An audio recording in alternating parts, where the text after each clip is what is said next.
The call came on a Tuesday, right when I had my arms elbow deep in the transmission of a Peterbilt 379 that had been giving us trouble for 2 weeks straight.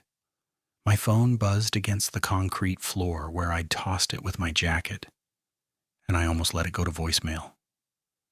Should have, maybe. Would have saved me from knowing what I know now, from lying awake at night, watching shadows move across my ceiling in this Phoenix apartment, wondering if distance means anything to something like that. But I didn't let it ring out. Something made me wipe the grease off my hands and check the screen, and when I saw the 815 area code, my stomach did that little flip it always did when Illinois came calling. Only 2 people had that number.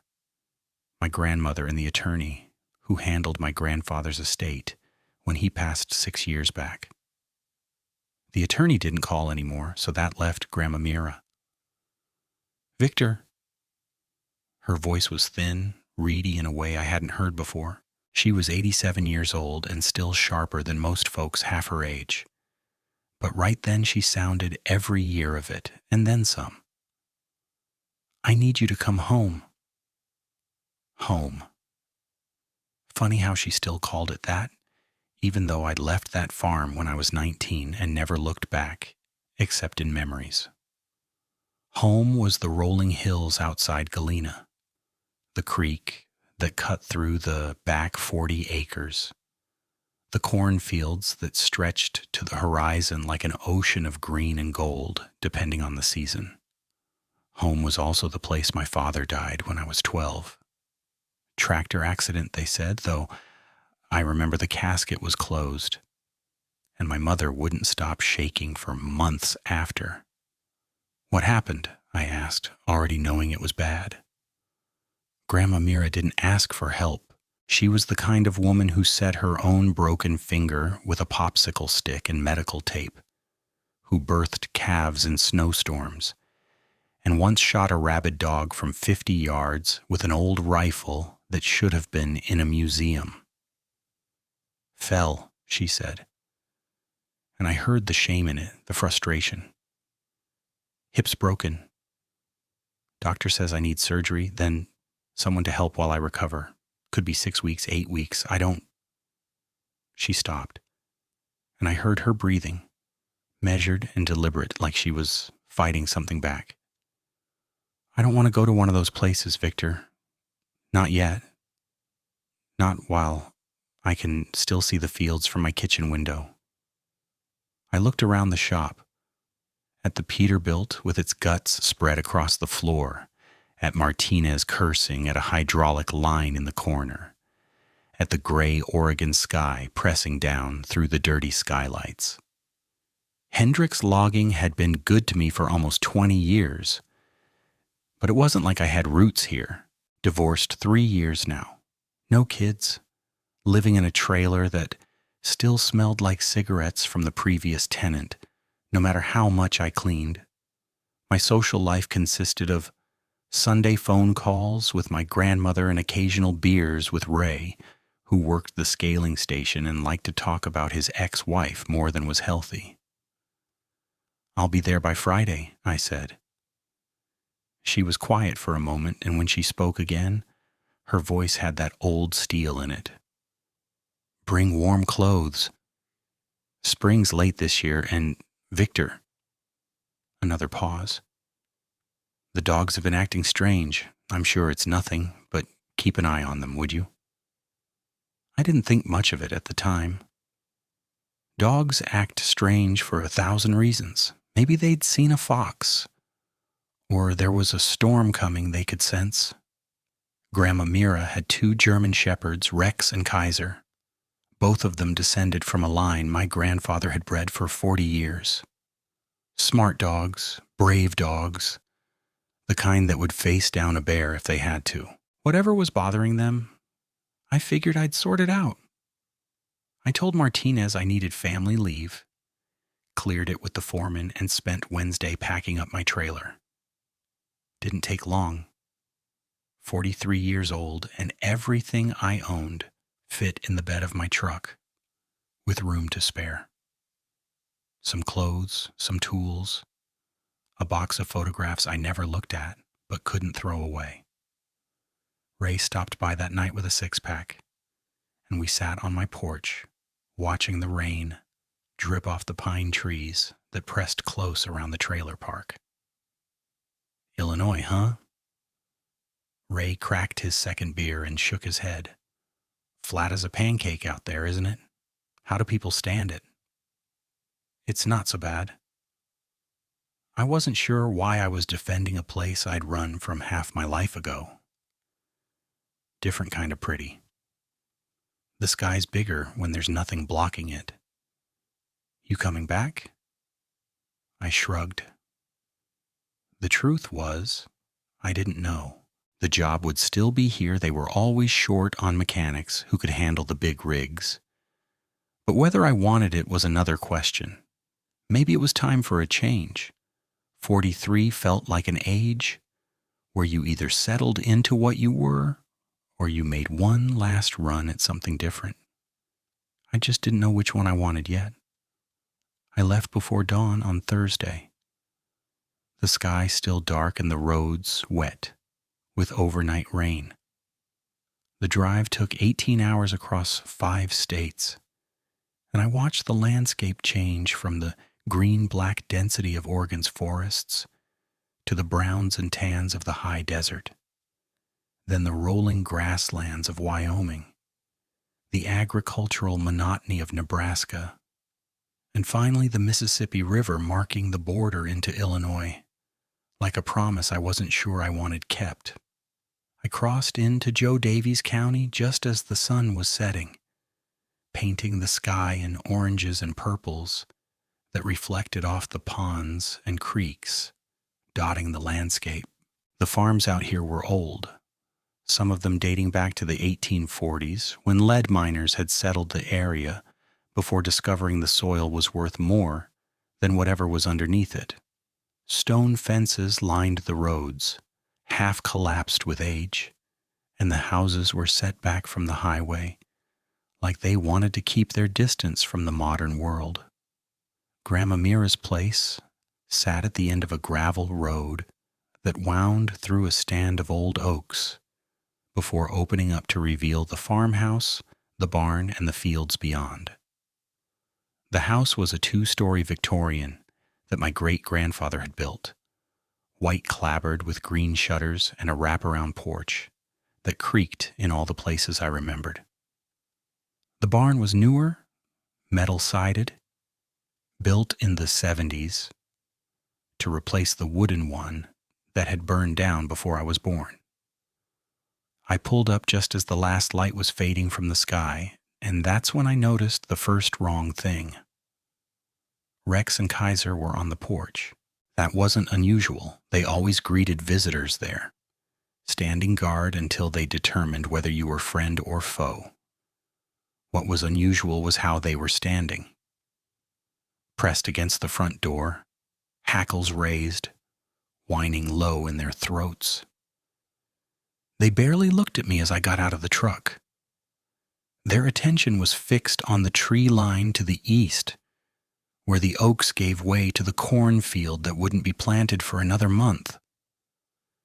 "Hey, boys," I said, approaching slowly. "What's got you spooked?" Kaiser, the older of the two, finally turned to look at me. His eyes were wide, showing white around the edges, and when I reached out to pet him, he flinched. In all the years I'd known that dog, I had never seen him flinch from anything. The front door opened before I could think too hard about it. Grandma Mira stood there with a walker, her face pale, but her eyes sharp. She'd lost weight since I'd last seen her at Christmas 2 years ago, and there were more lines around her mouth. But she was still recognizable as the woman who'd taught me to fish and shoot and drive a tractor before I was tall enough to reach the pedals. "You made good time," she said. "Come in. The dogs won't settle until you're inside." I grabbed my bag from the truck and followed her in, and the moment the door closed behind me, Rex and Kaiser finally relaxed.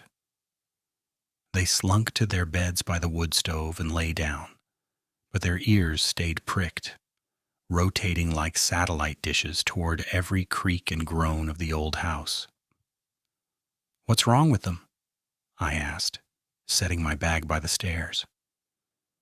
Grandma Mira was already making her slow way toward the kitchen, the walker clicking against the hardwood floors. "Coffee's fresh. You look like you could use some." "Grandma." She stopped, not turning around. The set of her shoulders told me something I didn't want to know. "The coyotes have been wrong," she said finally, making sounds I've never heard. "And the cattle won't graze at night anymore. They just stand there in the middle of the pasture, like they're waiting for something." She turned then, and her eyes found mine. "Your grandfather used to say this land had moods, that sometimes it wanted to be left alone. This is one of those times, Victor. I'm glad you're here, but I wish you didn't have to be." I didn't know what to say to that. My grandfather had been a practical man, a farmer and a mechanic like me, not given to mysticism or fancy. If he'd said the land had moods, he would have meant something about the weather or the soil composition, not whatever Grandma Mira seemed to be implying.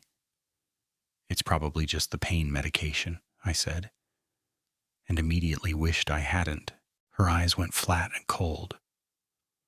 "I'm not senile, Victor. And I'm not drugged.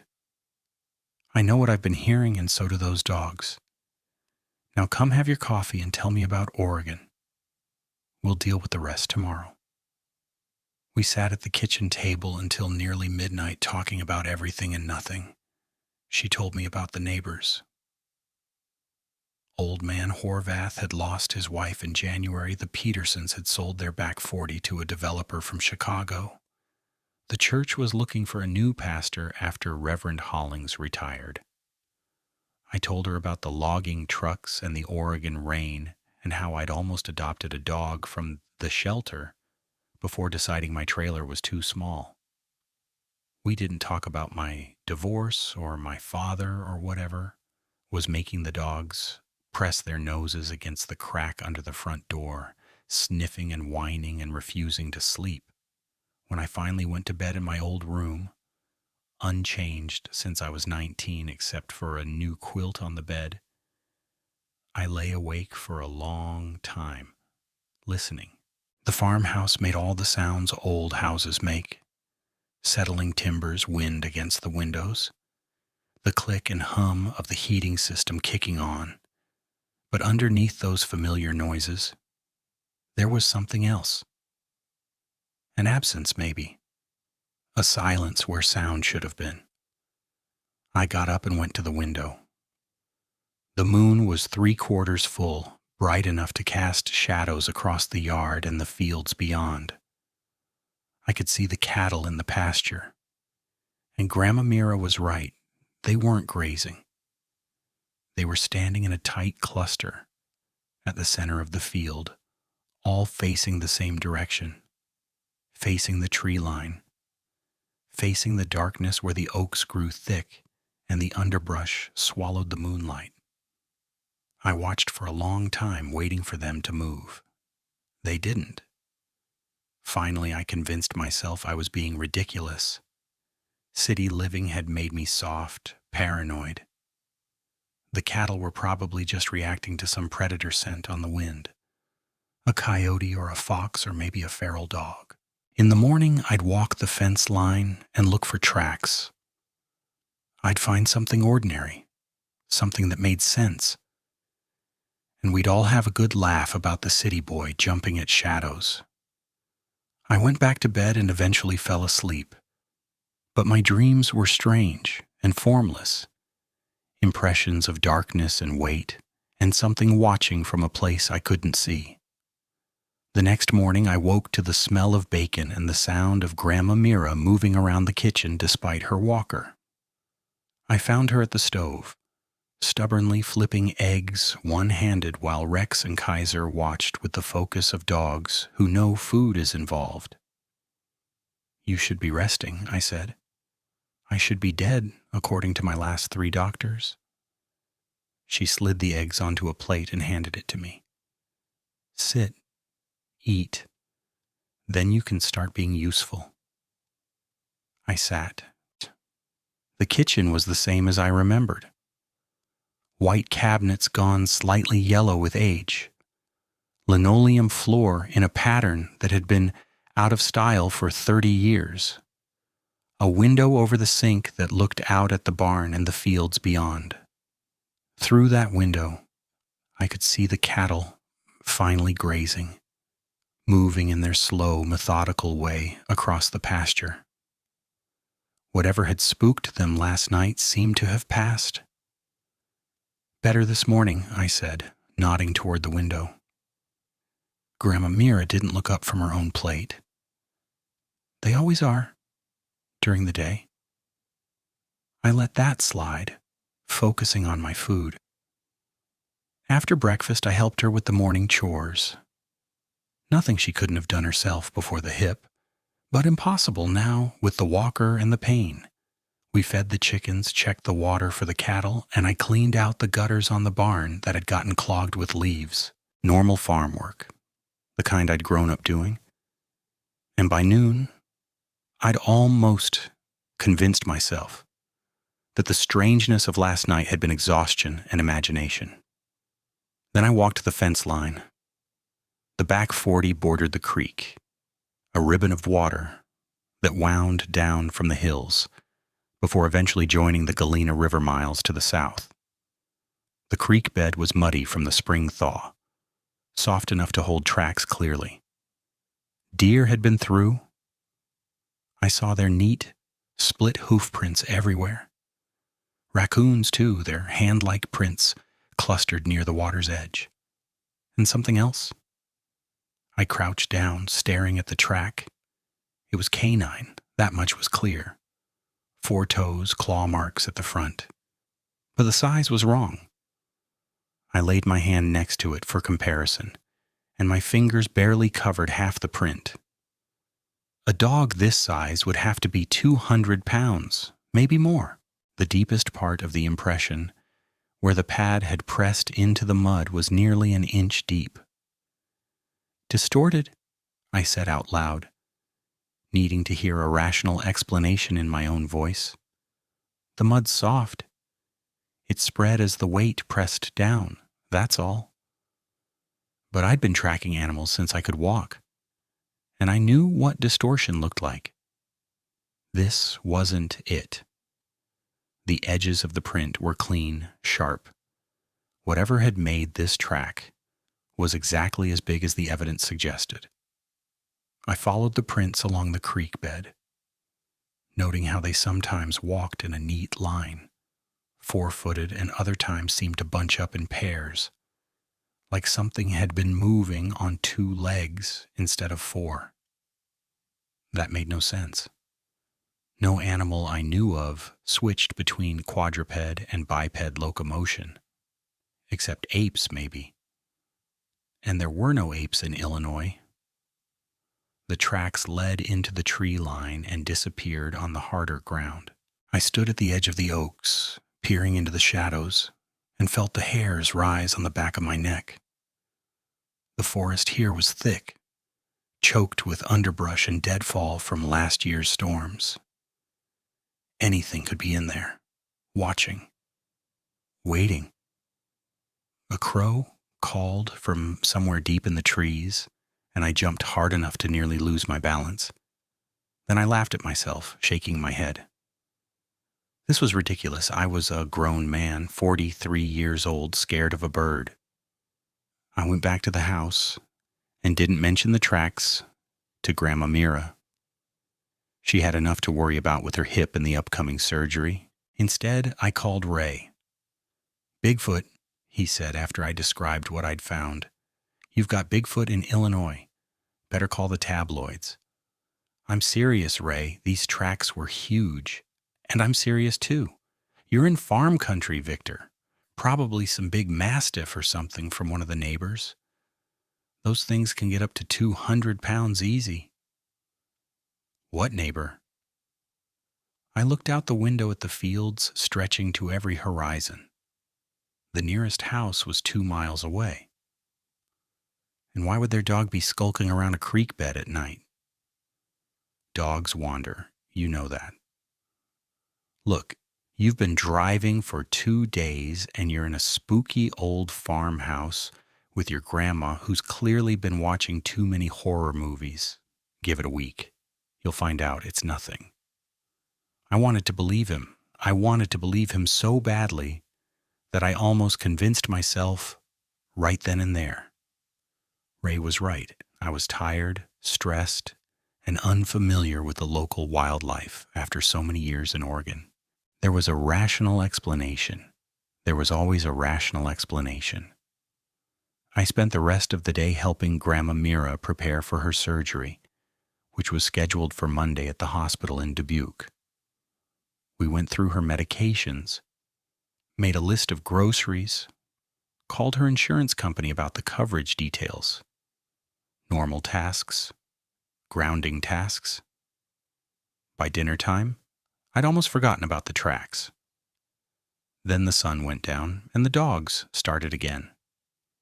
They were at the front door, pressing against it, whining.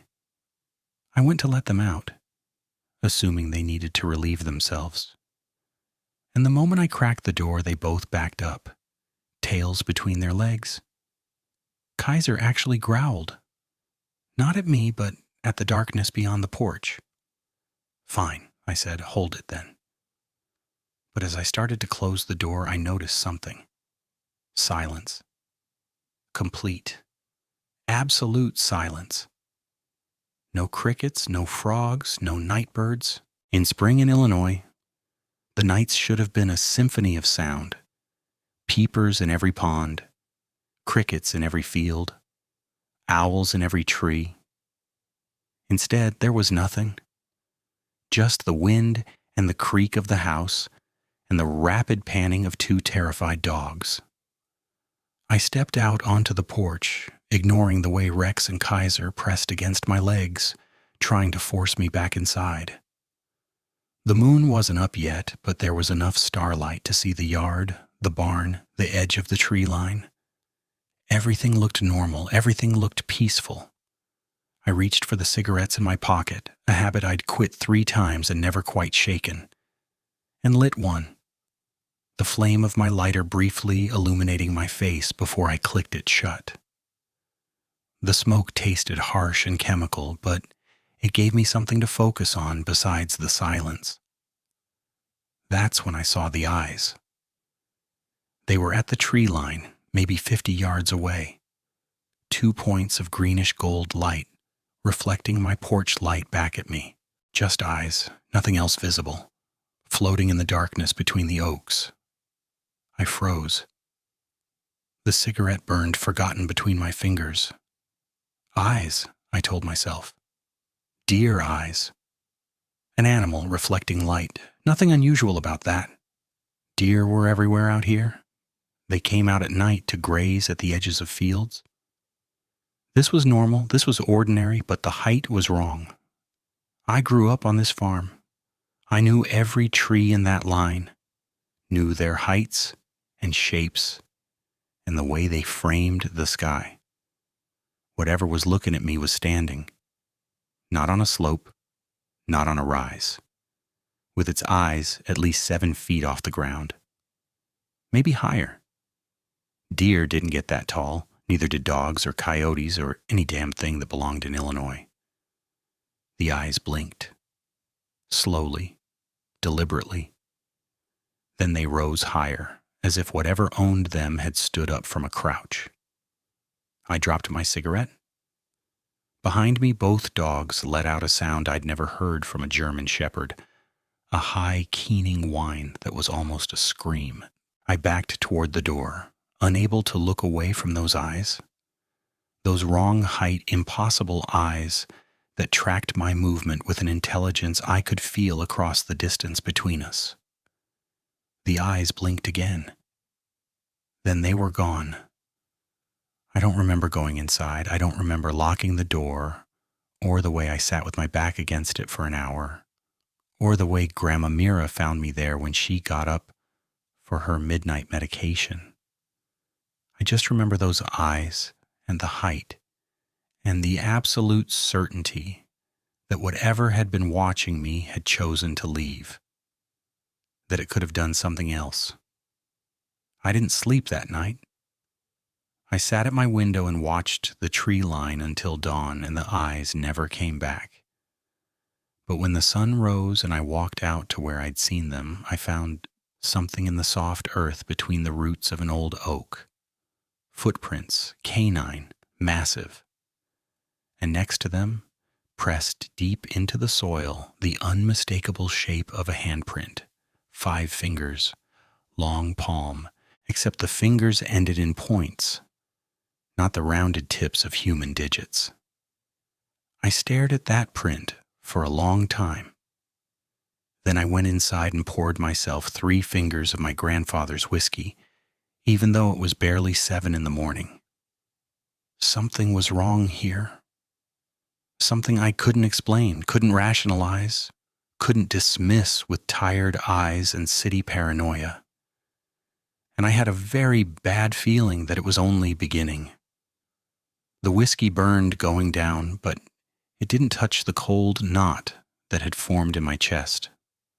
I stood at the kitchen sink, staring out at the tree line without really seeing it. My grandfather's glass, clutched in a hand that wouldn't stop trembling. The morning light was bright and clean, the kind of light that should have burned away the fears of the night like mist. But it didn't. That handprint was still out there, pressed into the earth between the roots of that oak. Those tracks were still there, evidence that something had been watching me, something that couldn't exist. I poured another drink and then stopped myself, setting the glass down hard enough to crack the bottom against the counter. Getting drunk wasn't going to help. Getting drunk was what got my father killed. According to family whispers I wasn't supposed to have heard, I needed to think. I needed to be rational. Behind me, Rex and Kaiser were finally asleep, curled together on their beds by the wood stove. They'd spent the entire night pressed against the front door, and now they were exhausted, their legs twitching with dreams I didn't want to imagine. I envied them that sleep. I envied them the ability to close their eyes and let the world fade away, even temporarily. Grandma Mira's walker clicked against the floor as she made her way into the kitchen. She looked at the whiskey bottle, looked at me, and said nothing, just went to the coffee pot and poured herself a cup with the careful movements of someone managing constant pain. "You saw something," she said. Not a question. I turned to face her. "You knew." I knew something was out there. Didn't know what. She lowered herself into a chair at the kitchen table, grimacing as her hip protested. "Your grandfather saw things too, near the end. Wouldn't talk about it. Just started locking the doors at sunset and wouldn't let the dogs out after dark." "What things? What did he see?" She wrapped both hands around her coffee cup and stared into it like it held answers. "He never said. I'd find him sometimes, sitting at the window in the middle of the night, watching the tree line. Same as you're doing now. When I'd ask him what was wrong, he'd just say, 'It's back,' and wouldn't explain further. But toward the end, he seemed less afraid. Not relaxed, nothing like that. But like he'd figured something out, made some kind of peace with it that I never fully understood. 'Back,' I repeated, as if it had been here before. 'This land has been in our family for 150 years, Victor. Lot of history in that time. Lot of stories that don't make it into the county records.' I wanted to press her, to demand she tell me everything she knew or suspected, but The pain lines around her eyes stopped me. She was 87 years old with a broken hip and surgery in 3 days. Whatever secrets this land held, they could wait until she was stronger. Or at least, that's what I told myself. "I'm going to check the property," I said. "Look for signs of what might have made those tracks." "Victor." Her voice stopped me at the door. "Be careful and be back before dark." I nodded, not trusting myself to speak, and stepped out into the morning. The farmhouse sat on a slight rise, giving me a clear view of the surrounding land. To the north, the fields stretched flat and brown, not yet planted. To the south, the cattle pasture rolled gently toward the creek. To the east, where I'd seen the eyes, the tree line marked the boundary between our property and state forest land that ran for miles in every direction. To the west, the gravel road wound away toward the highway and the town of Galena beyond. I started with the tree line. In daylight, the oaks looked ordinary, old, certainly. Some of them had been here when Lincoln was a lawyer in Springfield, but just trees. Bark and branches and the first green buds of spring. I found the spot where I'd seen the eyes easily enough. The handprint was still there, perfectly preserved in the morning dew, and I crouched beside it, studying the details I'd been too shaken to notice before. 5 fingers, definitely. But the proportions were wrong. The palm was too long, the fingers too narrow, and those pointed tips. I traced the outline with my own finger, careful not to disturb the print. Claws. That's what they were. Not nails, claws. Whatever had made this print had fingers that ended in claws. I took out my phone and photographed it, then photographed the footprints nearby.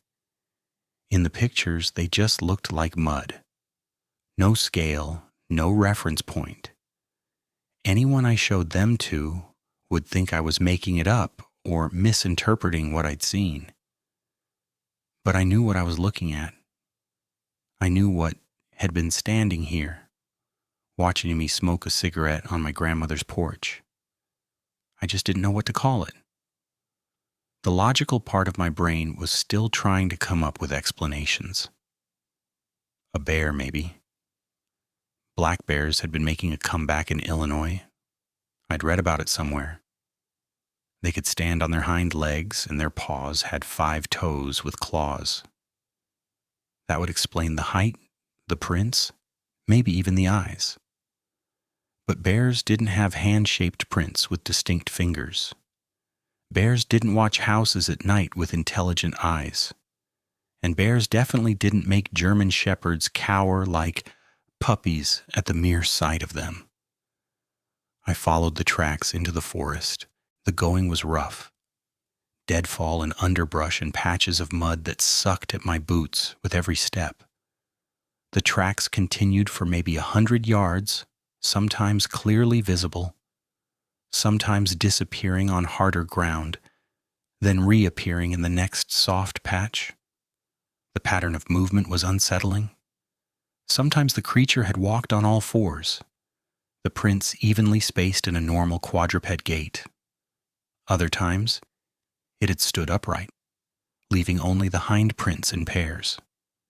And once, I found a place where it had jumped, the prints showing a deep impact where it had landed, then nothing for nearly 20 feet in any direction. Whatever this thing was, it could move like nothing I'd ever encountered. The tracks ended at a rocky outcropping that thrust up from the forest floor like a gray fist. I circled it twice, looking for any sign of where the creature had gone, but found nothing. It was as if it had simply vanished into thin air. I sat down on a fallen log and tried to think. The sun filtered through the canopy above me, dappling the ground with light and shadow. Somewhere nearby, a woodpecker was drilling into a dead tree, the sound echoing through the forest like a mechanical heartbeat. Normal sounds. Daytime sounds. Nothing like the absolute silence of last night. A bear. It had to be a bear, a particularly large one, maybe with some kind of deformity that explained the strange prints. I could call the Illinois Department of Natural Resources and report a bear sighting. They'd send someone out to investigate, and that would be the end of it. Mystery solved. Rational explanation achieved.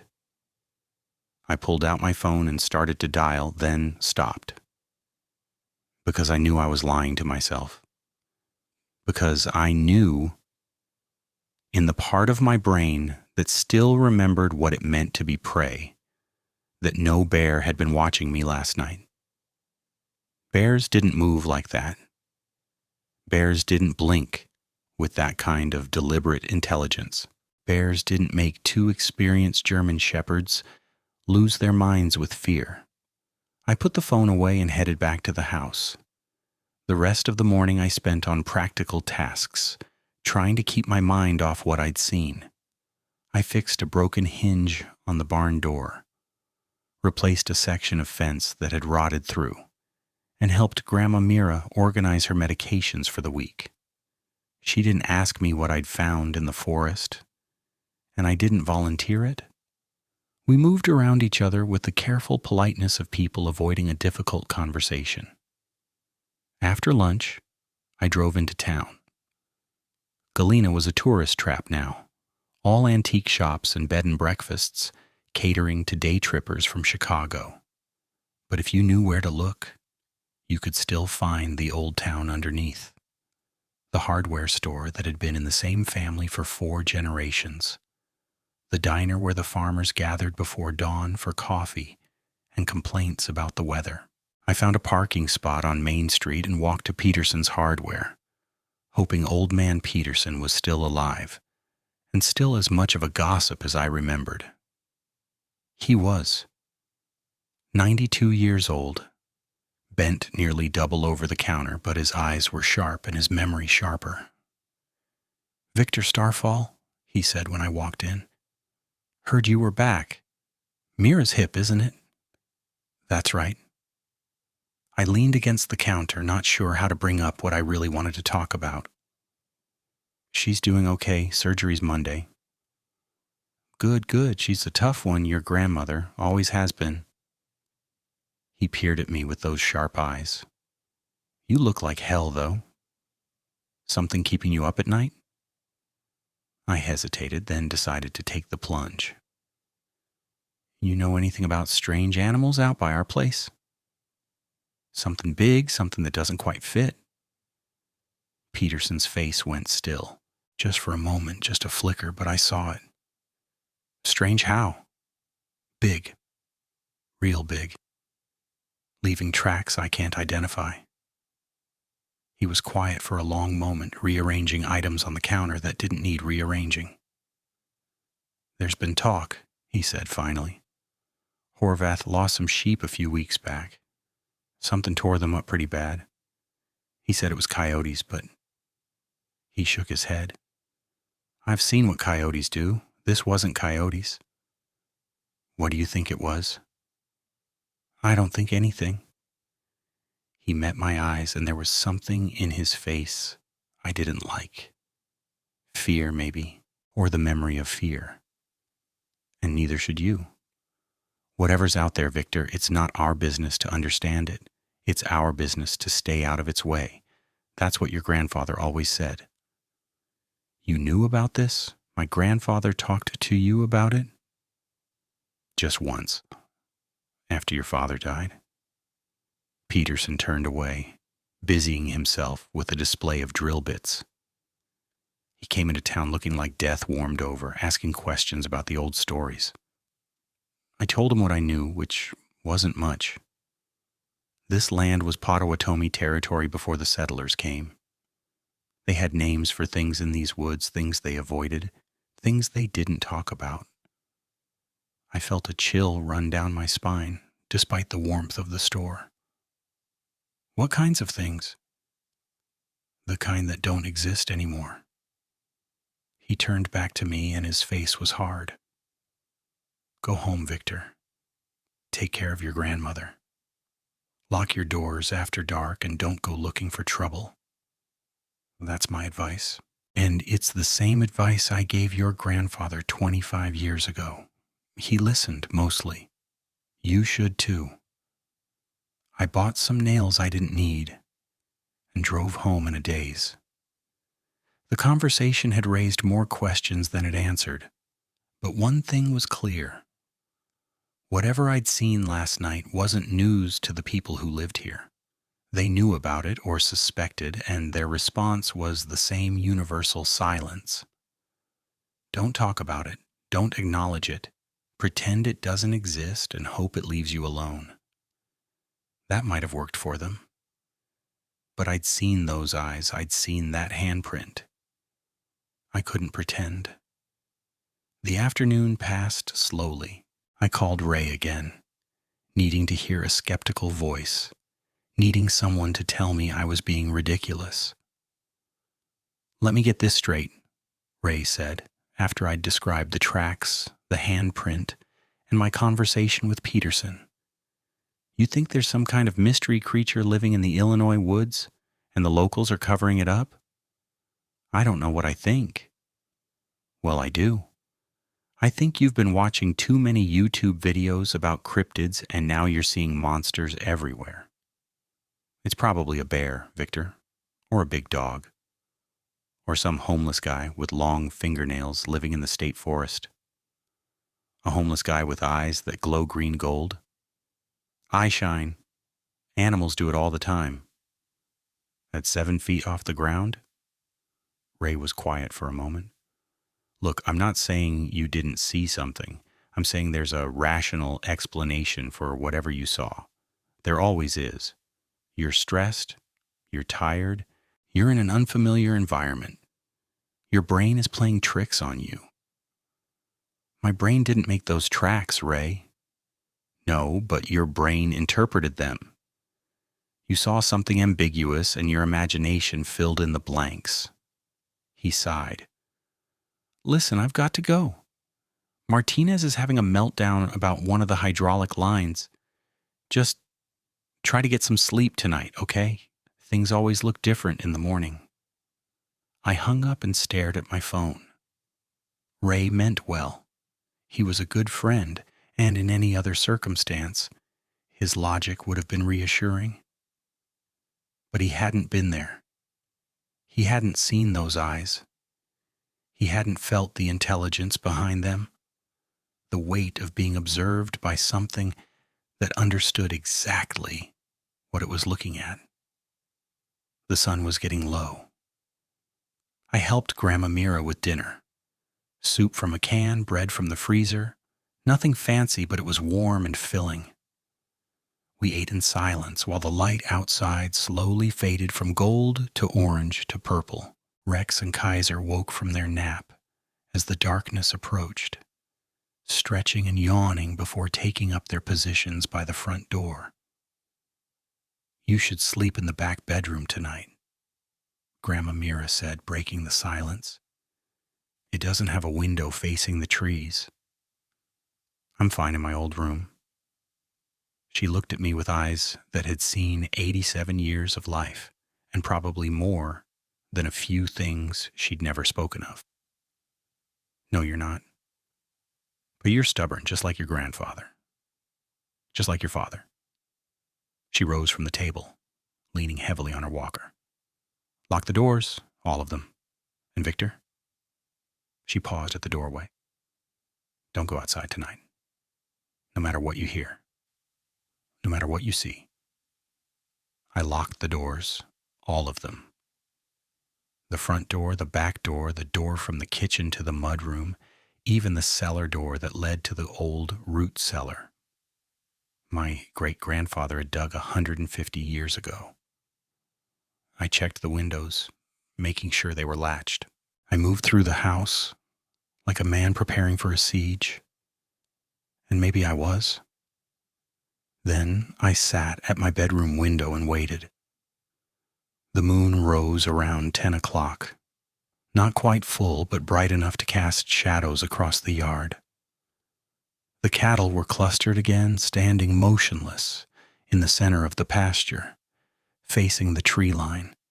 Rex and Kaiser were whining at the front door, a constant low sound that wore on my nerves like sandpaper. I watched the tree line, my eyes straining in the darkness, looking for any sign of movement. For 2 hours, nothing happened. I was starting to think maybe Ray was right. Maybe I'd imagined the whole thing when I saw it. Eyes.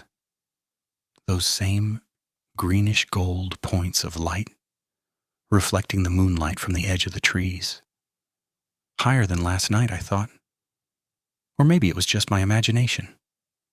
I watched, barely breathing, as they blinked once, twice, 3 times. Then they started moving. Not toward me, parallel to the tree line, moving east, toward the back of the property, where the creek ran through the oaks. I tracked them with my eyes, my heart pounding so hard. I could feel it in my teeth. The eyes were moving at a walking pace, unhurried, as if whatever owned them had all the time in the world. And then I saw the shape. The moon was behind me, shining toward the trees, and for just a moment, the creature passed through a gap in the canopy where the light fell unobstructed. I saw it in silhouette, a black shape against the slightly lighter darkness of the forest beyond. It was huge. I'd been telling myself it was a bear, maybe standing on its hind legs. But this wasn't a bear. The proportions were all wrong. The shoulders were too broad, the arms too long, the head too pointed. It moved with a strange, loping gait, sometimes upright, sometimes dropping to all fours. And every time it switched between the two, my brain screamed that this was wrong, this was impossible. This was not how animals moved. I pressed my hand against the cold glass of the window, watching as the shape disappeared into the deeper darkness of the woods. The eyes winked out, hidden by trees, and I was left staring at nothing but shadows. I don't know how long I stood there. Minutes, maybe. Hours. The moon tracked across the sky, and the cattle eventually lay down in their tight cluster, and Rex and Kaiser stopped whining and started their low, terrified keening again.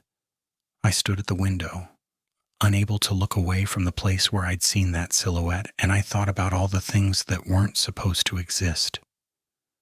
Bigfoot, werewolves, dogmen, skinwalkers.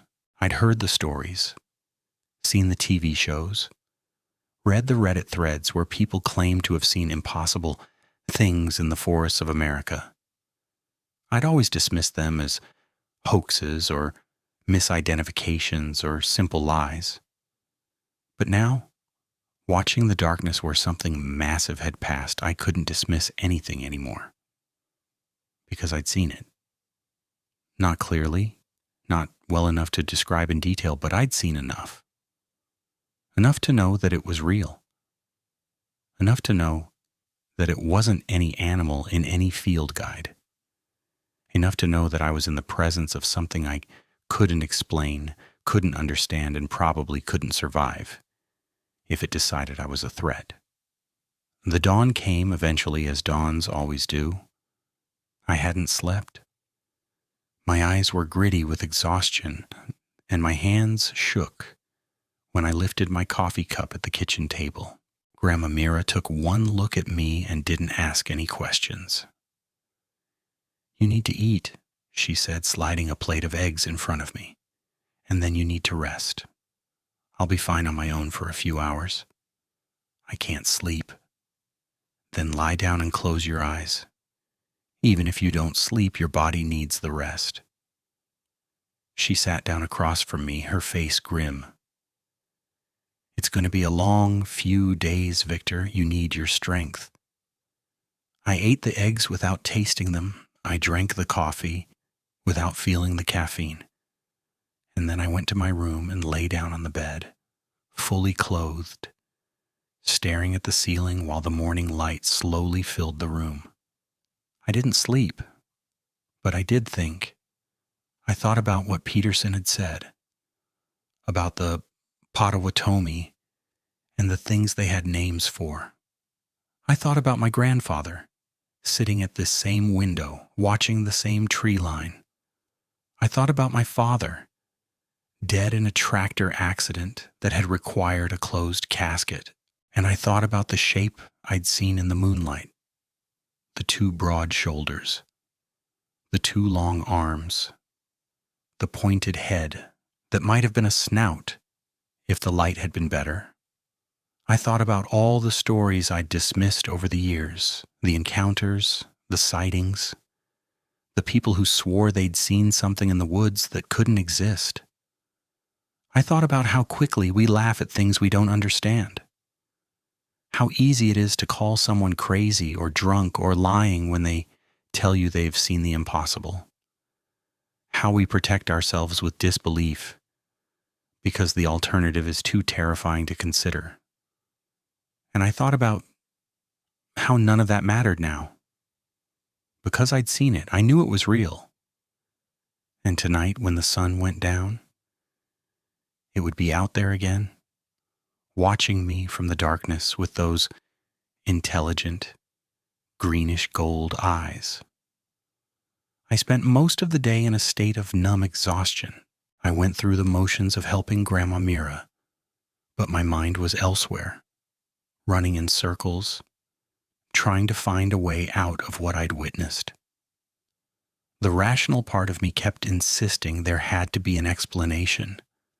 A large dog, a bear, a trick of the light and shadow. But the part of me that had seen those eyes, that had watched that silhouette move through the trees, knew better. Around 3 p.m, I drove to the Horvath farm. Old man Horvath was out by his barn when I pulled up, mending a fence section with the slow, methodical movements of a man who'd been doing the same work for 60 years. He looked up when I got out of the truck, and his face went carefully blank. "Starfall," he said, not offering his hand. "Heard you were back for Mira." "That's right." I leaned against the fence, trying to look casual. "Peterson said you lost some sheep recently." Horvath's jaw tightened. "Coyotes." "That's what you told people, but Peterson doesn't think it was coyotes. Peterson talks too much." I waited. The sun was warm on my back, and somewhere in the barn a horse nickered softly.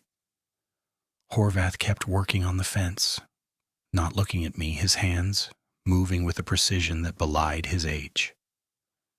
"I saw something last night," I said finally, "at the tree line. Something big, something that doesn't make sense." Horvath's hands stopped moving. He still didn't look at me, but I could see the tension in his shoulders. "You should go back to Oregon," he said quietly. "Take your grandmother with you. Sell the farm. Let the developers have it. There's nothing for you here but trouble." "What killed your sheep, Mr. Horvath?" He turned to me then, and his eyes were old and tired and filled with something that might have been fear. "I've lived on this land for 73 years. My father lived here before me, and his father before him.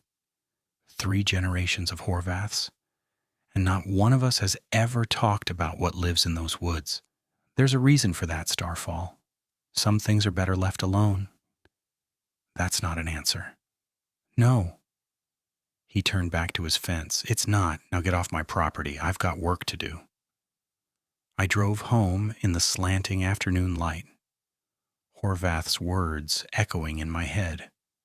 3 generations, maybe more. How long had people in this area been seeing things in the woods and keeping silent about them? How many encounters had been explained away as bear sightings or coyote attacks, or the ravings of drunks and crazies? How many people had seen what I'd seen and decided it was safer to stay quiet? The sun was getting low again. I could feel the day slipping away from me, the darkness approaching with the inevitability of a train on a track. In a few hours, night would fall, and whatever was out there would come out of hiding, and I would be here in this farmhouse on the edge of its territory with only 2 terrified dogs and an 87-year-old woman with a broken hip for company. I should have left. I know that now. I should have packed up Grandma Mira and driven her to Dubuque, checked her into a hotel, and never looked back. But I didn't. I told myself it was because she had surgery on Monday and needed to rest, or because running would mean admitting that what I'd seen was real. But the truth was simpler and more shameful than that. I wanted to see it again, not up close, not in any way that would put me in danger, but I needed to see it.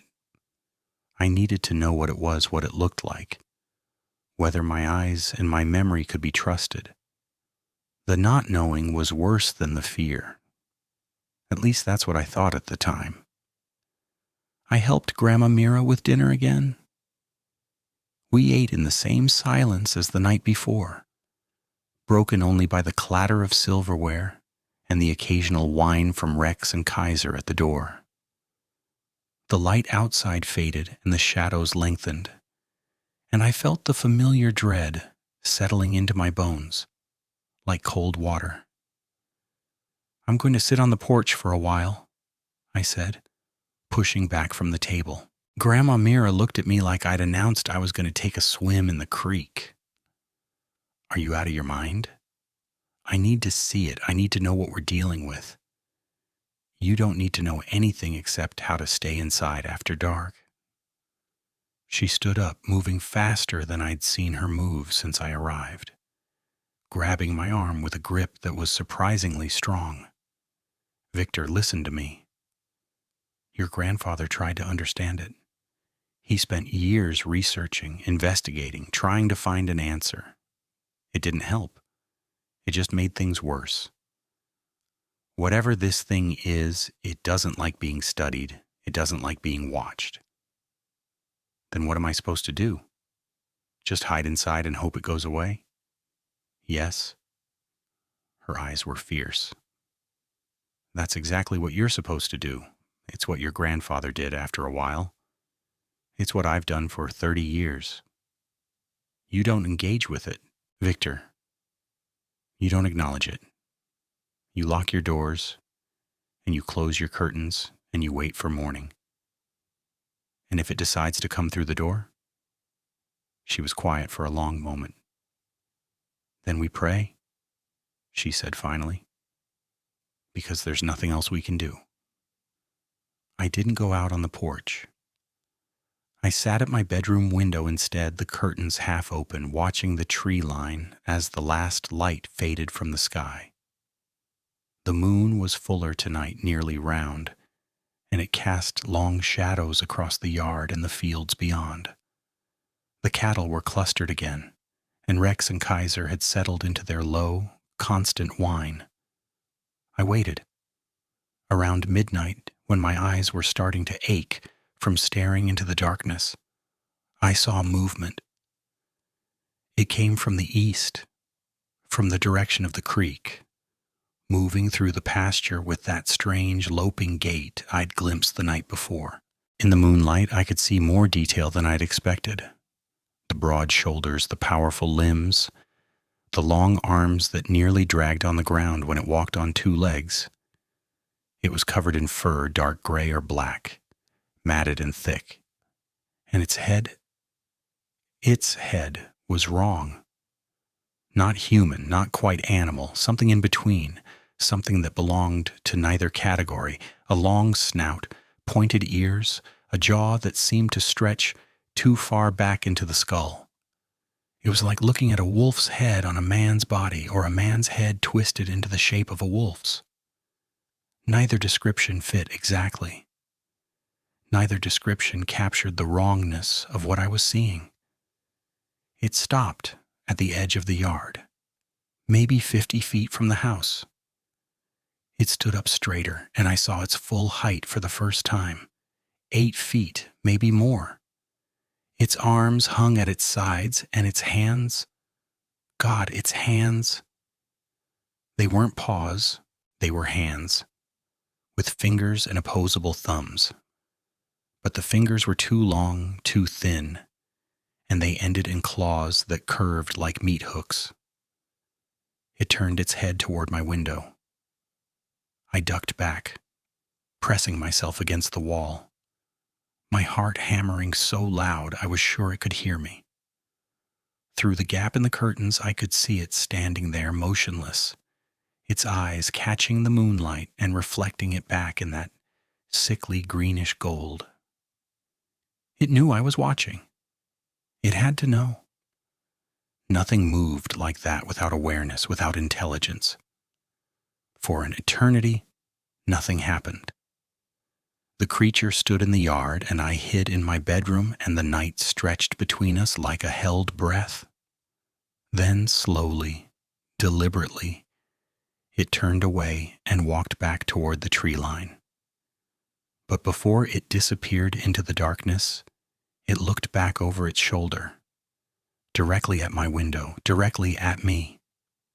And then it was gone. I didn't move for hours. I sat with my back against the wall, staring at the ceiling, trying to process what I'd seen.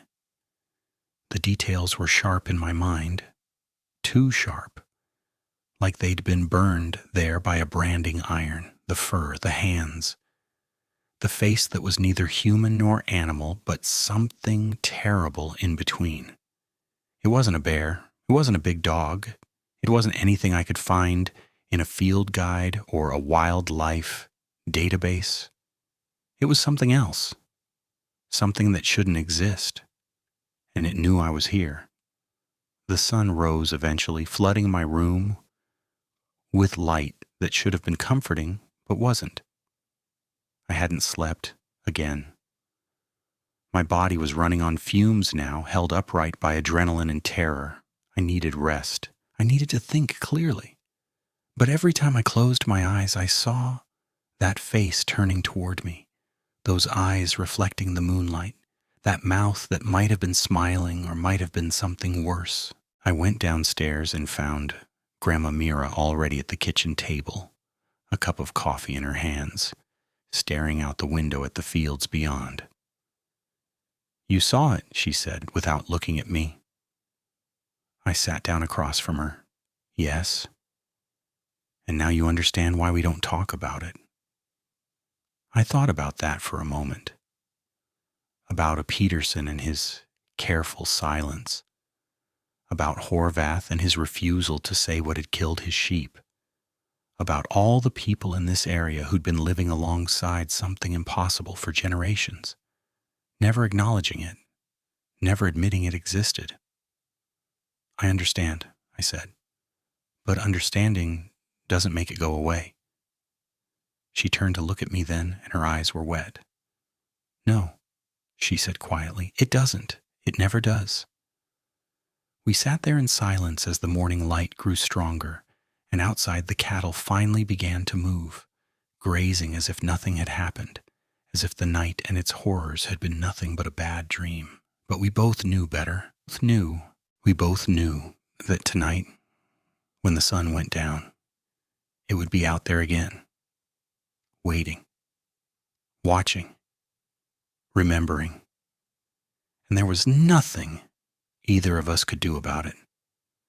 The morning stretched on in silence, Grandma Mira and I sitting at that kitchen table like two survivors on a lifeboat, watching the horizon for sharks. The coffee grew cold in my hands. I couldn't drink it. My throat felt like I'd swallowed gravel, and my stomach churned with a combination of exhaustion and something deeper, something that had taken root in my gut and wouldn't let go. "How long?" I finally asked. "How long has it been here?" Grandma Mira set down her cup with a soft click against the saucer. Her hands were steady, steadier than mine, though I could see the tension in her shoulders, the way she held herself carefully, like a woman expecting a blow. Longer than me, she said. Longer than your grandfather. His father used to tell stories, back when people still talked about such things, before the silence became the rule. But what is it? She shook her head slowly. I don't know. Nobody knows. Your grandfather had theories. He read everything he could find about wolves and men and the old stories from the homeland. He thought maybe it was something that came over with the first settlers, or maybe something that was already here, waiting. But theories don't help when the sun goes down. I thought about the tracks by the creek, the eyes at the tree line, the shape moving across the open field like a shadow given form. None of it made sense. None of it fit into the world I thought I knew. Why didn't you ever tell me? The question came out sharper than I intended. All those summers I spent here as a kid, all those nights sleeping in the barn during camping adventures, why didn't you warn me? Grandma Mira's expression softened, and for a moment she looked impossibly old, impossibly tired. Would you have believed me? Would your parents have ever let you visit again? She reached across the table and took my hand, her grip surprisingly strong. We protected you the only way we knew how. We watched. We made sure you were never out after dark, never alone in the fields, never in the wrong place at the wrong time. You were never in danger because we never let you be in danger. I thought back to those childhood summers, the way Grandpa Emile would call me inside as soon as the sun touched the horizon, the way they'd always find reasons to keep me close to the house after dinner. I'd assumed they were just old-fashioned, overprotective. I'd never questioned it. The dogs knew, I said. Rex and Kaiser, they've always known. Animals are smarter than we give them credit for. They don't waste time trying to explain away what their instincts tell them. She was right. I'd been trying to explain it away since I arrived, convincing myself the tracks were distorted, the silence was coincidence, the eyes were just a deer on a slope. But there was no explaining away what I'd seen last night. There was no rationalizing a creature that stood 8 feet tall with hands like a man and a face like a nightmare. I spent the rest of the day in a fog, going through the motions of helping Grandma Mira with her exercises, making lunch neither of us could eat, sitting on the porch and staring at the tree line like it might give up its secrets if I watched long enough. The dogs stayed close, pressed against our legs, their ears rotating constantly toward sounds I couldn't hear. Every gust of wind across the dead stubble made my heart jump. Every shadow at the edge of vision made me flinch. I stood on the porch and watched the afternoon shadows lengthen across the yard. The sun was still hours from setting, but already I could feel the dread building in my chest, a cold weight that got heavier with each passing minute. I didn't want to be here when night fell. I didn't want to see those eyes again, that shape against the moonlit corn. But I couldn't leave Grandma Mira, not like this, not with her hip barely healed and the creature circling the property like a shark around a wounded seal, whatever was out there, whatever it wanted.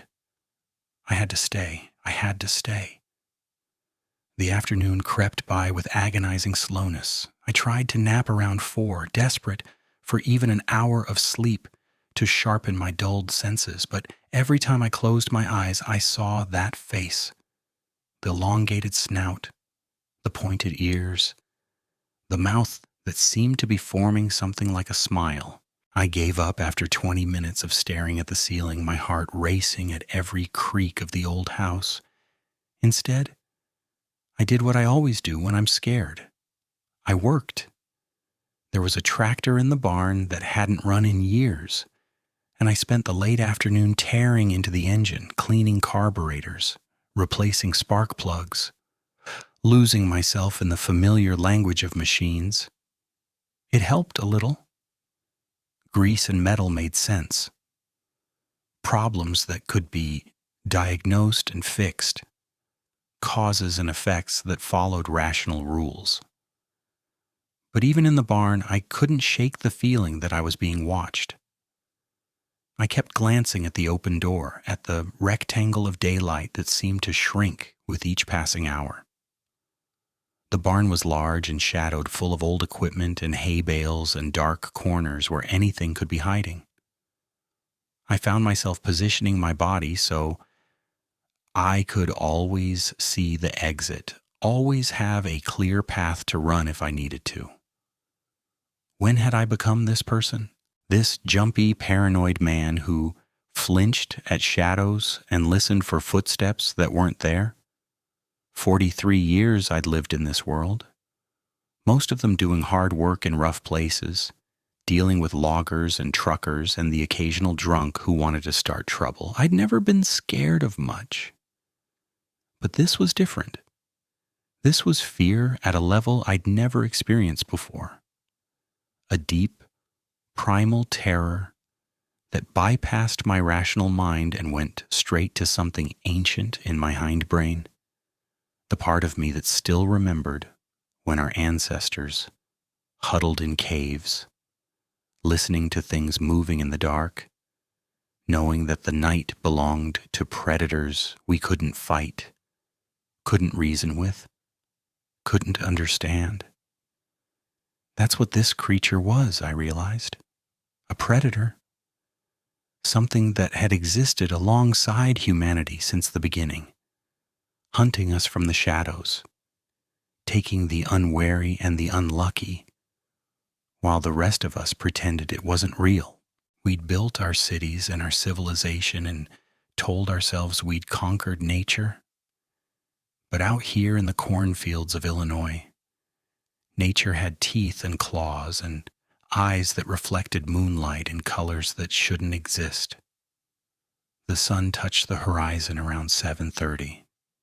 I'd finished with the tractor by then, had cleaned up and gone back inside, had helped Grandma Mira eat dinner, even though neither of us was hungry. We sat in the living room with every light on, Rex and Kaiser lying across the doorway like furry sentinels, their eyes never leaving the windows. "You should try to sleep," Grandma Mira said. "You look like death warmed over." "I could say the same about you." She smiled faintly. "I've lived with this for 50 years. You get used to it." "Do you? Really?" The smile faded.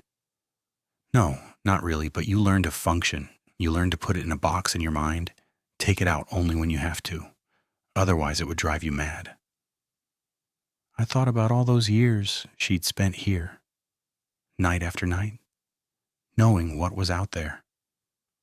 All those years my grandfather had spent walking the perimeter with his rifle, checking the locks, lying awake listening for sounds that didn't belong.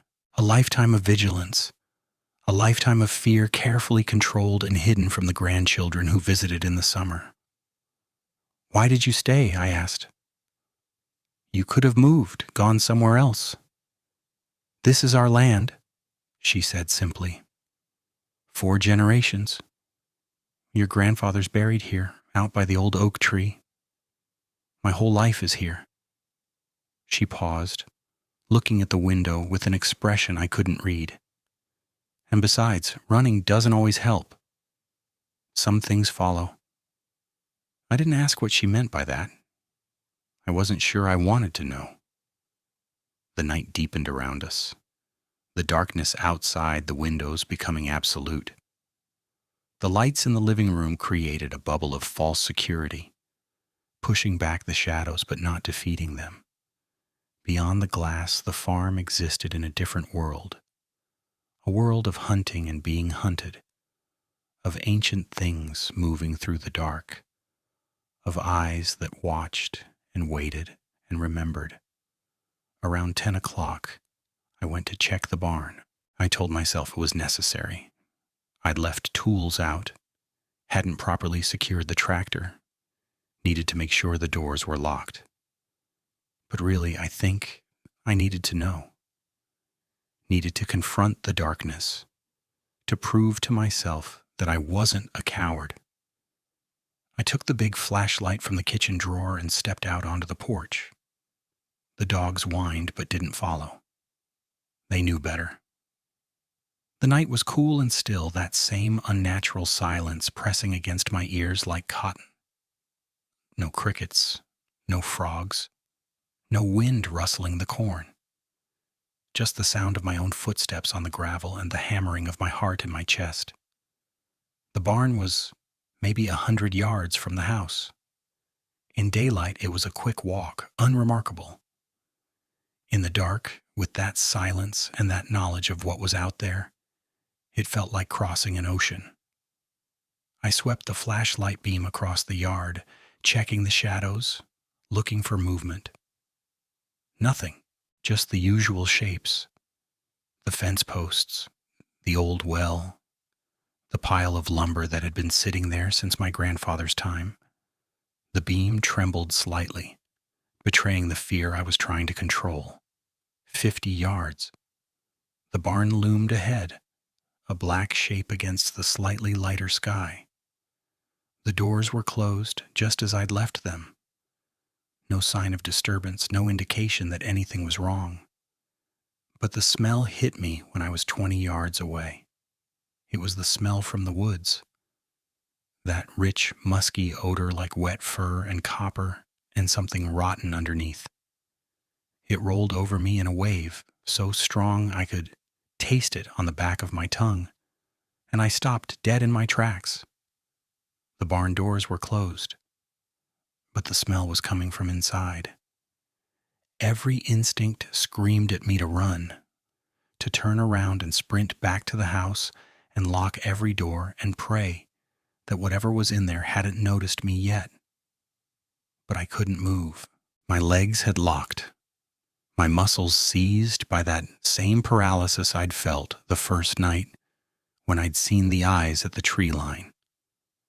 The flashlight beam shook violently as I raised it toward the barn. The doors were definitely closed. I could see the padlock I'd put there myself, still hanging from the hasp. But there was a gap at the bottom of the door, maybe 6 inches between the wood and the ground, and as I watched, something moved in that gap. Something black. Something that gleamed wetly in the flashlight beam. A hand. Not a paw. A hand with fingers that were too long and too thin, tipped with claws that curved like fish hooks. It slid through the gap under the door, reaching toward me, and I saw the texture of the fur. Not smooth and sleek like a dog's, but coarse and matted, like the hair of something that spent its life in dark places, in mud and blood and rotting things. The hand felt along the ground, fingers splayed, as if searching for something. For me, a sound escaped my throat, not a scream, not a word, just a raw noise of primal terror.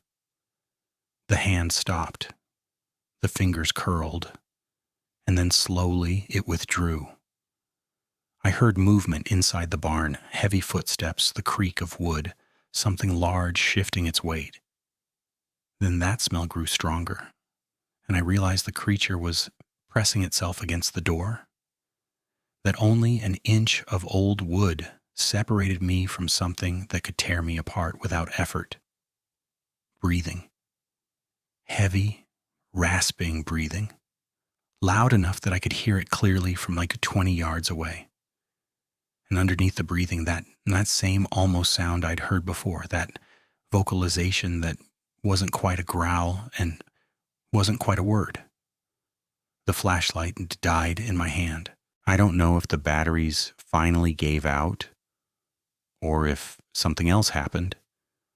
All I know is that one moment I could see the barn, the door, that gap at the bottom, and the next moment I was standing in absolute darkness, with that smell washing over me and that breathing filling the night. I ran. I don't remember the decision to move. My body just acted, turning and sprinting toward the house, with a speed I didn't know I had. I couldn't see anything, couldn't orient myself, just ran toward where I thought the lights were. My feet pounding the gravel, my breath tearing at my throat. Behind me, I heard the barn door explode outward. The sound was enormous. Wood splintering, metal screaming, a crash that seemed to shake the ground. And then footsteps behind me. Not the four-legged gallop of a running animal, but something else. Something that alternated between 2 legs and 4. Something that was gaining on me with terrifying speed. I could feel it closing the distance, feel its presence like a weight on my back, like heat from an open flame. The smell was all around me now, filling my lungs with every gasping breath, and I knew that I wasn't going to make it, that I was going to die here in the dark of my grandmother's farm, torn apart by something that shouldn't exist. The porch light appeared ahead of me, a golden beacon in the darkness, impossibly far away. 40 yards, 30. The footsteps behind me were louder now, heavier, and I could hear that breathing, could feel it on the back of my neck. 20 yards, 10. I hit the porch steps at full speed, stumbled, crashed through the front door, and slammed it behind me. Rex and Kaiser were barking. Grandma Mira was shouting something, and I threw myself against the door, bracing my weight against it, waiting for the impact that would splinter the wood and end everything. Nothing. The barking subsided. The night outside was silent. I stayed pressed against the door for a long time, my chest heaving, my hands shaking so badly I couldn't have held a cup without spilling it. Grandma Mira was beside me, saying something, asking questions, but I couldn't process the words. All I could think about was that hand sliding under the barn door, those claws gleaming in the flashlight beam, the sound of the door exploding outward as the creature came after me. Victor, look at me. I blinked. Grandma Mira was standing in front of me, her hands on my shoulders, her eyes searching my face. Did it touch you? I shook my head. No, I don't think so. Are you sure? Did it scratch you, bite you, anything? No, I ran. I ran. She exhaled slowly, some tension leaving her body. Good, that's good. The barn, I said. It was in the barn. It broke through the door. She nodded like this wasn't surprising. It's been getting bolder. Your grandfather noticed it too, toward the end. Like it was tired of watching. Like it wanted something more. I slid down the door until I was sitting on the floor, my back against the wood, my legs stretched out in front of me. Rex came and pressed his head against my thigh, whining softly. I put my hand on his fur, feeling the warmth, the reality of him. What does it want? I asked. What the hell does it want from us? Grandma Mira didn't answer. She just looked at the door behind me, her expression unreadable, and I knew she didn't have an answer because there wasn't one. The creature wasn't something that could be understood, negotiated with, explained away. It was simply what it was. A predator, ancient and patient, circling the edges of human civilization and taking what it wanted. And tonight, for whatever reason, it had wanted me. I slept on the floor of Grandma Mira's room that night, Rex and Kaiser lying across the doorway. It wasn't really sleep, more like a series of micro-collapses where exhaustion overwhelmed terror for a few minutes at a time before the nightmares shocked me awake again. Every time I closed my eyes, I saw that hand, those claws, that shape exploding through the barn door. When morning finally came, gray and drizzling, I went outside to survey the damage. The barn door was destroyed, not just broken, destroyed, reduced to splinters and twisted metal hinges and fragments scattered across the ground for 20 feet. The force required to do that, to take a solid oak door and tear through it like tissue paper, I couldn't process it. A bear might have been strong enough, maybe. A really big bear, really motivated. But the marks on the wood weren't from claws or teeth. They were from fingers. I could see the impressions in the splintered wood, long, thin depressions where something had gripped and pulled, tearing the door apart not with animal strength but with something more deliberate, more human. Inside the barn, I found chaos. The tractor I'd been working on was overturned, lying on its side with the engine block cracked. Hay bales were scattered everywhere, some of them shredded, some of them stained with something dark that I didn't want to examine too closely. Tools lay scattered across the floor. Wrenches, screwdrivers, the tire iron I kept by the workbench, and in the corner, barely visible under a pile of torn canvas, I found something that stopped me cold. My jacket. The jacket I'd hung in the closet in my bedroom. The jacket I'd been wearing when I first arrived at the farm. It was lying in the barn, muddy and torn, with what looked like claw marks across the back. I picked it up with trembling hands, staring at the damage. The creature had been in the house. While we slept, while we thought we were safe behind locked doors and shuttered windows, it had come inside. It had gone through my things. It had taken my jacket and dragged it out here to the barn like a trophy, like evidence of how easily it could reach me if it wanted to. Then I found how. The cellar. The old root cellar my great-grandfather had dug had a ventilation grate on the east side of the house, near ground level, covered by a rusted iron grill that had been there since before I was born. It was torn clean off, the bolts ripped from the stone foundation like they were made of paper. The opening was narrow, too narrow for anything human-sized, I would have thought. But the scratch marks on the stone told a different story. Something had squeezed through, contorting itself in ways that made my stomach turn to think about and come up through the cellar into the house. The cellar door I'd locked so carefully, still locked. But the hinges were bent, the frame cracked. It had forced the door without breaking the latch, warping the wood just enough to slip through and then pressing it back into place behind it. There was something else on the jacket.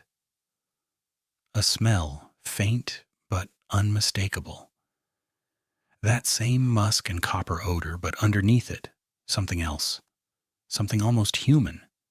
Sweat and skin and the particular scent of a body, but wrong somehow, twisted into something unrecognizable. I dropped the jacket like it had burned me. Back in the house, I searched my room. Everything seemed normal at first. My bag was where I'd left it. My phone was on the nightstand. My clothes were hanging in the closet. But then I noticed the window. It was closed. Locked from the inside the way I'd left it. But the glass had been disturbed. I could see marks on the surface, like something had pressed against it from the outside, leaving smears of something greasy and dark. And on the windowsill, barely visible against the white paint, there were scratches. Thin, parallel lines, like something had been testing the wood, seeing if it could get in. It had stood outside my window. While I slept, while I tossed and turned in nightmares about that face and those hands, the creature had been right there, inches away, watching me through the glass. The realization sent a wave of nausea through me so strong, I had to grab the doorframe to stay upright.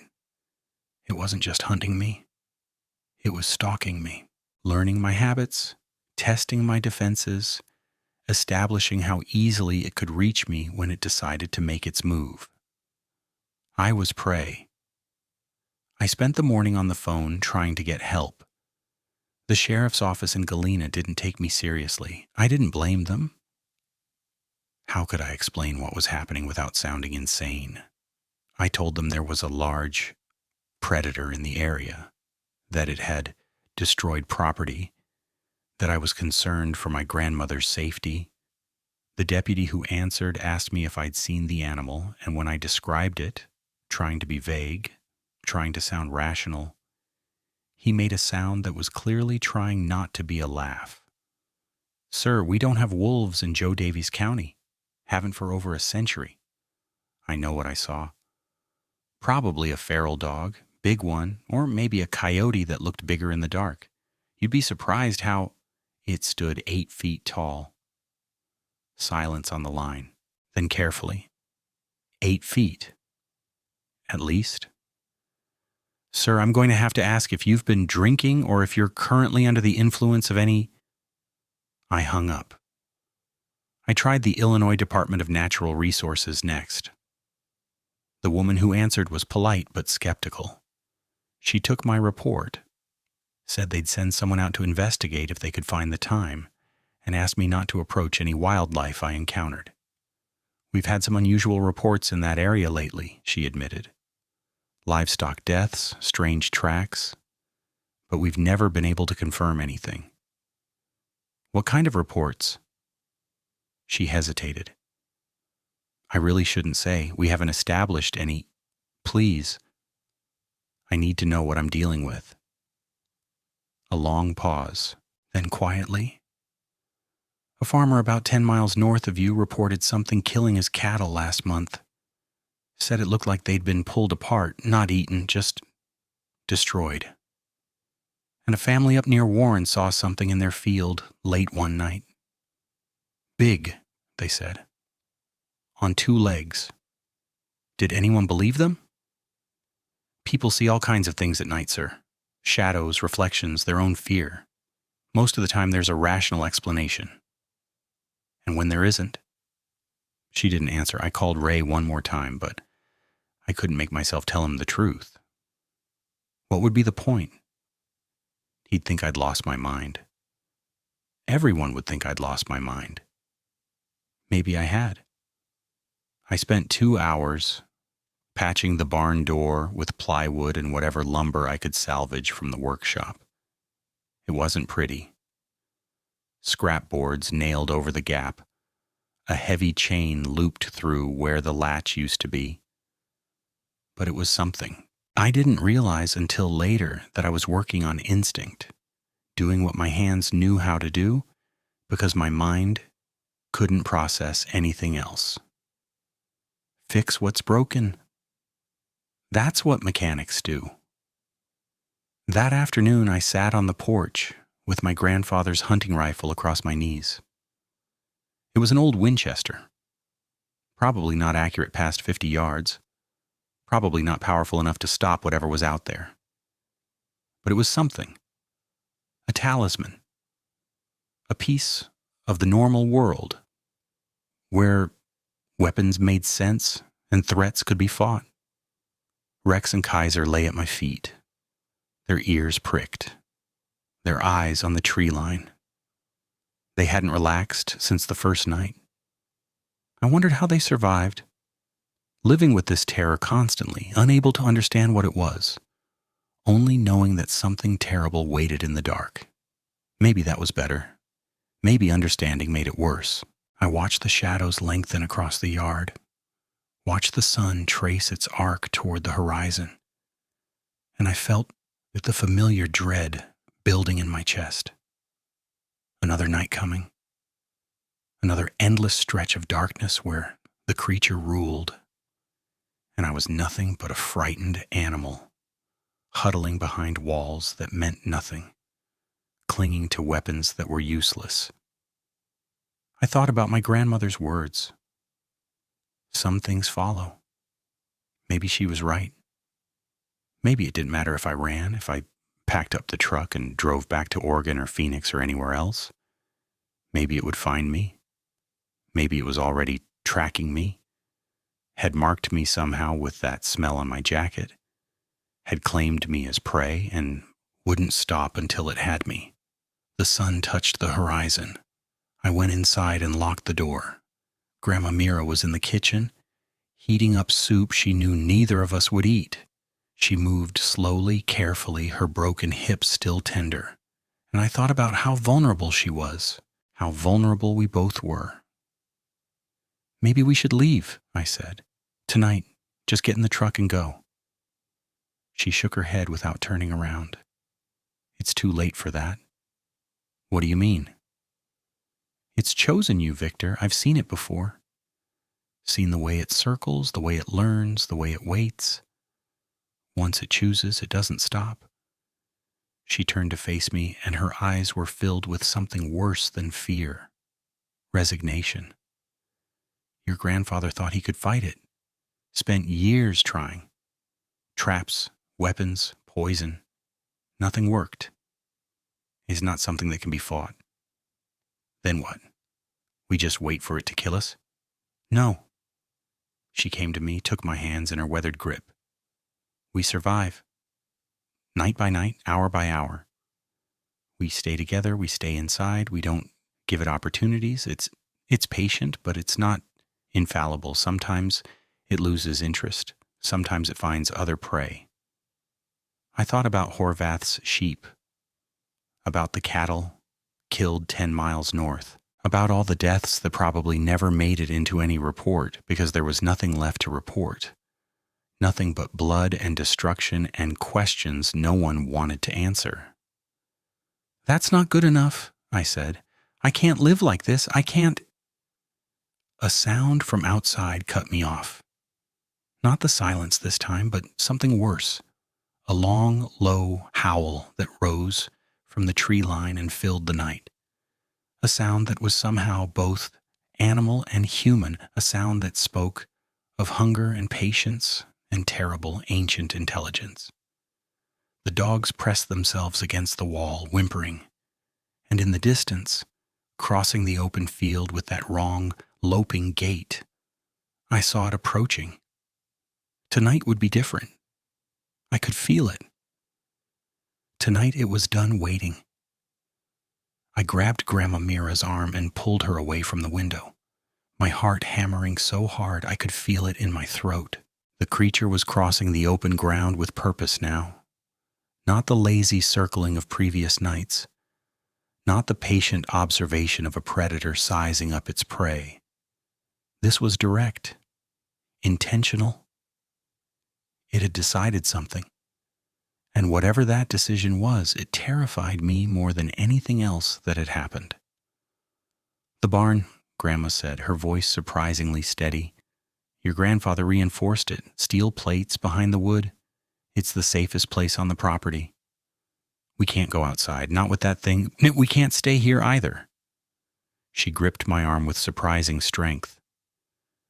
The house is old, Victor. The walls are thin. If it wants in, it gets in.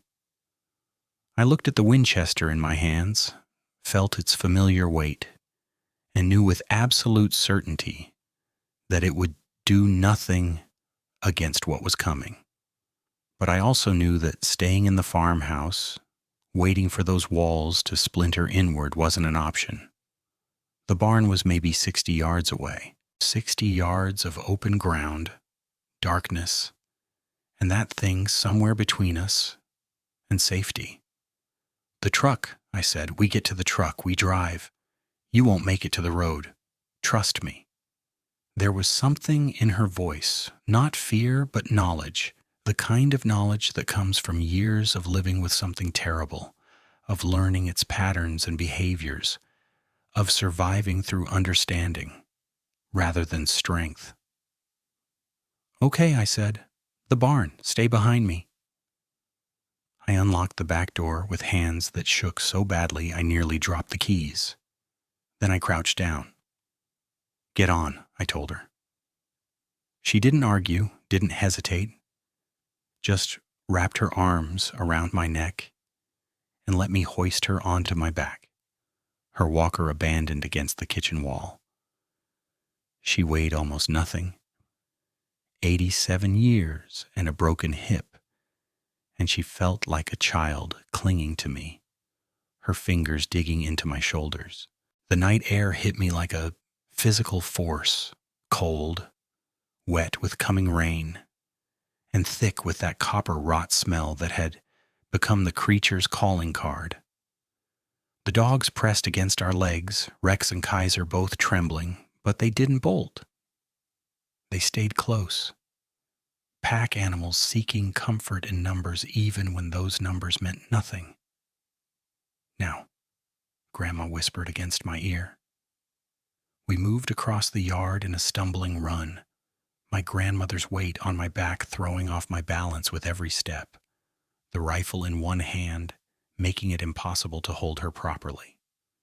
I kept the rifle up, sweeping the darkness, seeing nothing but shadows and the rustling corn. The barn loomed ahead, my patched door a ragged silhouette of plywood and scrap lumber, the darkness inside somehow less threatening than the darkness out here. We were 20 feet away when I heard it. Not footsteps, something worse. A breathing heavy and rhythmic, coming from somewhere to our right. Close, too close. Two.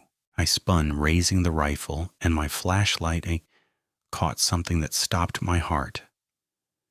It was standing at the edge of the field, maybe 30 feet away, and for the first time I saw it completely. 8 feet tall, at least. Its body was covered in coarse gray-black fur matted with mud, and what looked like old blood, the kind that had dried brown and flaking. Its legs were wrong, jointed like a dog's, but supporting an upright frame that was too human in its proportions, too intelligent in its posture. The arms hung past its knees, corded with muscle that rippled under the fur with each breath, ending in hands, actual hands, with fingers, 4 of them plus a thumb that curved into a black claw, nearly 3 inches long. But it was the face that broke something inside me.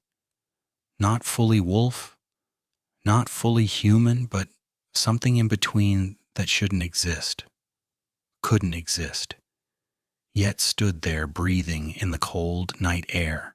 The snout was elongated, filled with teeth that gleamed wetly in my flashlight beam.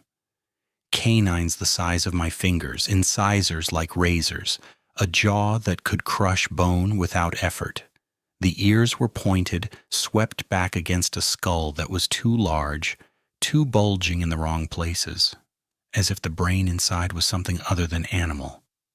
And the eyes, those greenish gold eyes that I'd seen at the tree line, that I'd tried to convince myself were a deer or a trick of light. They held intelligence, not animal cunning, not predator instinct, but something deeper, something that recognized me, that knew me, that had been watching and learning and waiting for this moment. It opened its mouth, and the sound it made wasn't a growl. It was almost a word, a guttural, broken syllable that might have been run or might have been something else entirely, something in a language that had never been human, that had existed before humans, and would exist long after we were gone. The sound hit me somewhere deep and primitive in the part of my brain that remembered when we were prey, when things like this hunted us across ancient landscapes. Grandma Mira's arms tightened around my neck, her fingers digging into my collarbone. "Move, Victor, move now." I stumbled toward the barn, the rifle forgotten in my hands. My eyes locked on the creature as it watched us go. It didn't pursue, it just stood there, breathing, those terrible eyes following our progress with something that might have been amusement. We made it inside. I slammed the door, through the heavy bolt that my grandfather had installed decades ago and pressed my back against the steel reinforced wood. My lungs burned. My heart felt like it would tear itself apart. And through the gaps in the boards, I could see the creature approaching. Slow now. Patient. The barn's interior was lit by a single fluorescent fixture my grandfather had wired years ago, its weak light casting harsh shadows across the equipment and hay bales. The cattle had been moved to the back pasture days ago, some instinct maybe, or Grandma's quiet preparation, so we were alone with the dogs and the smell of old straw and motor oil. "Victor," Grandma's voice cut through my panic. "Look at me." I turned. She was standing in the center of the barn, her hands at her sides, her face calm in a way that seemed impossible. "Your grandfather tried to fight it for 30 years, she said. "Bullets don't work. Fire doesn't work. Nothing works. But it can be negotiated with." "What are you talking about?" "It's not mindless. It's not just an animal. It thinks. It decides. And sometimes, if you show it the right thing, it decides to let you live." Outside, something heavy hit the barn door. The whole structure shook. Rex and Kaiser howled, pressing themselves into a corner, their eyes wild with terror. "What right thing?" I demanded. "What do I show it?"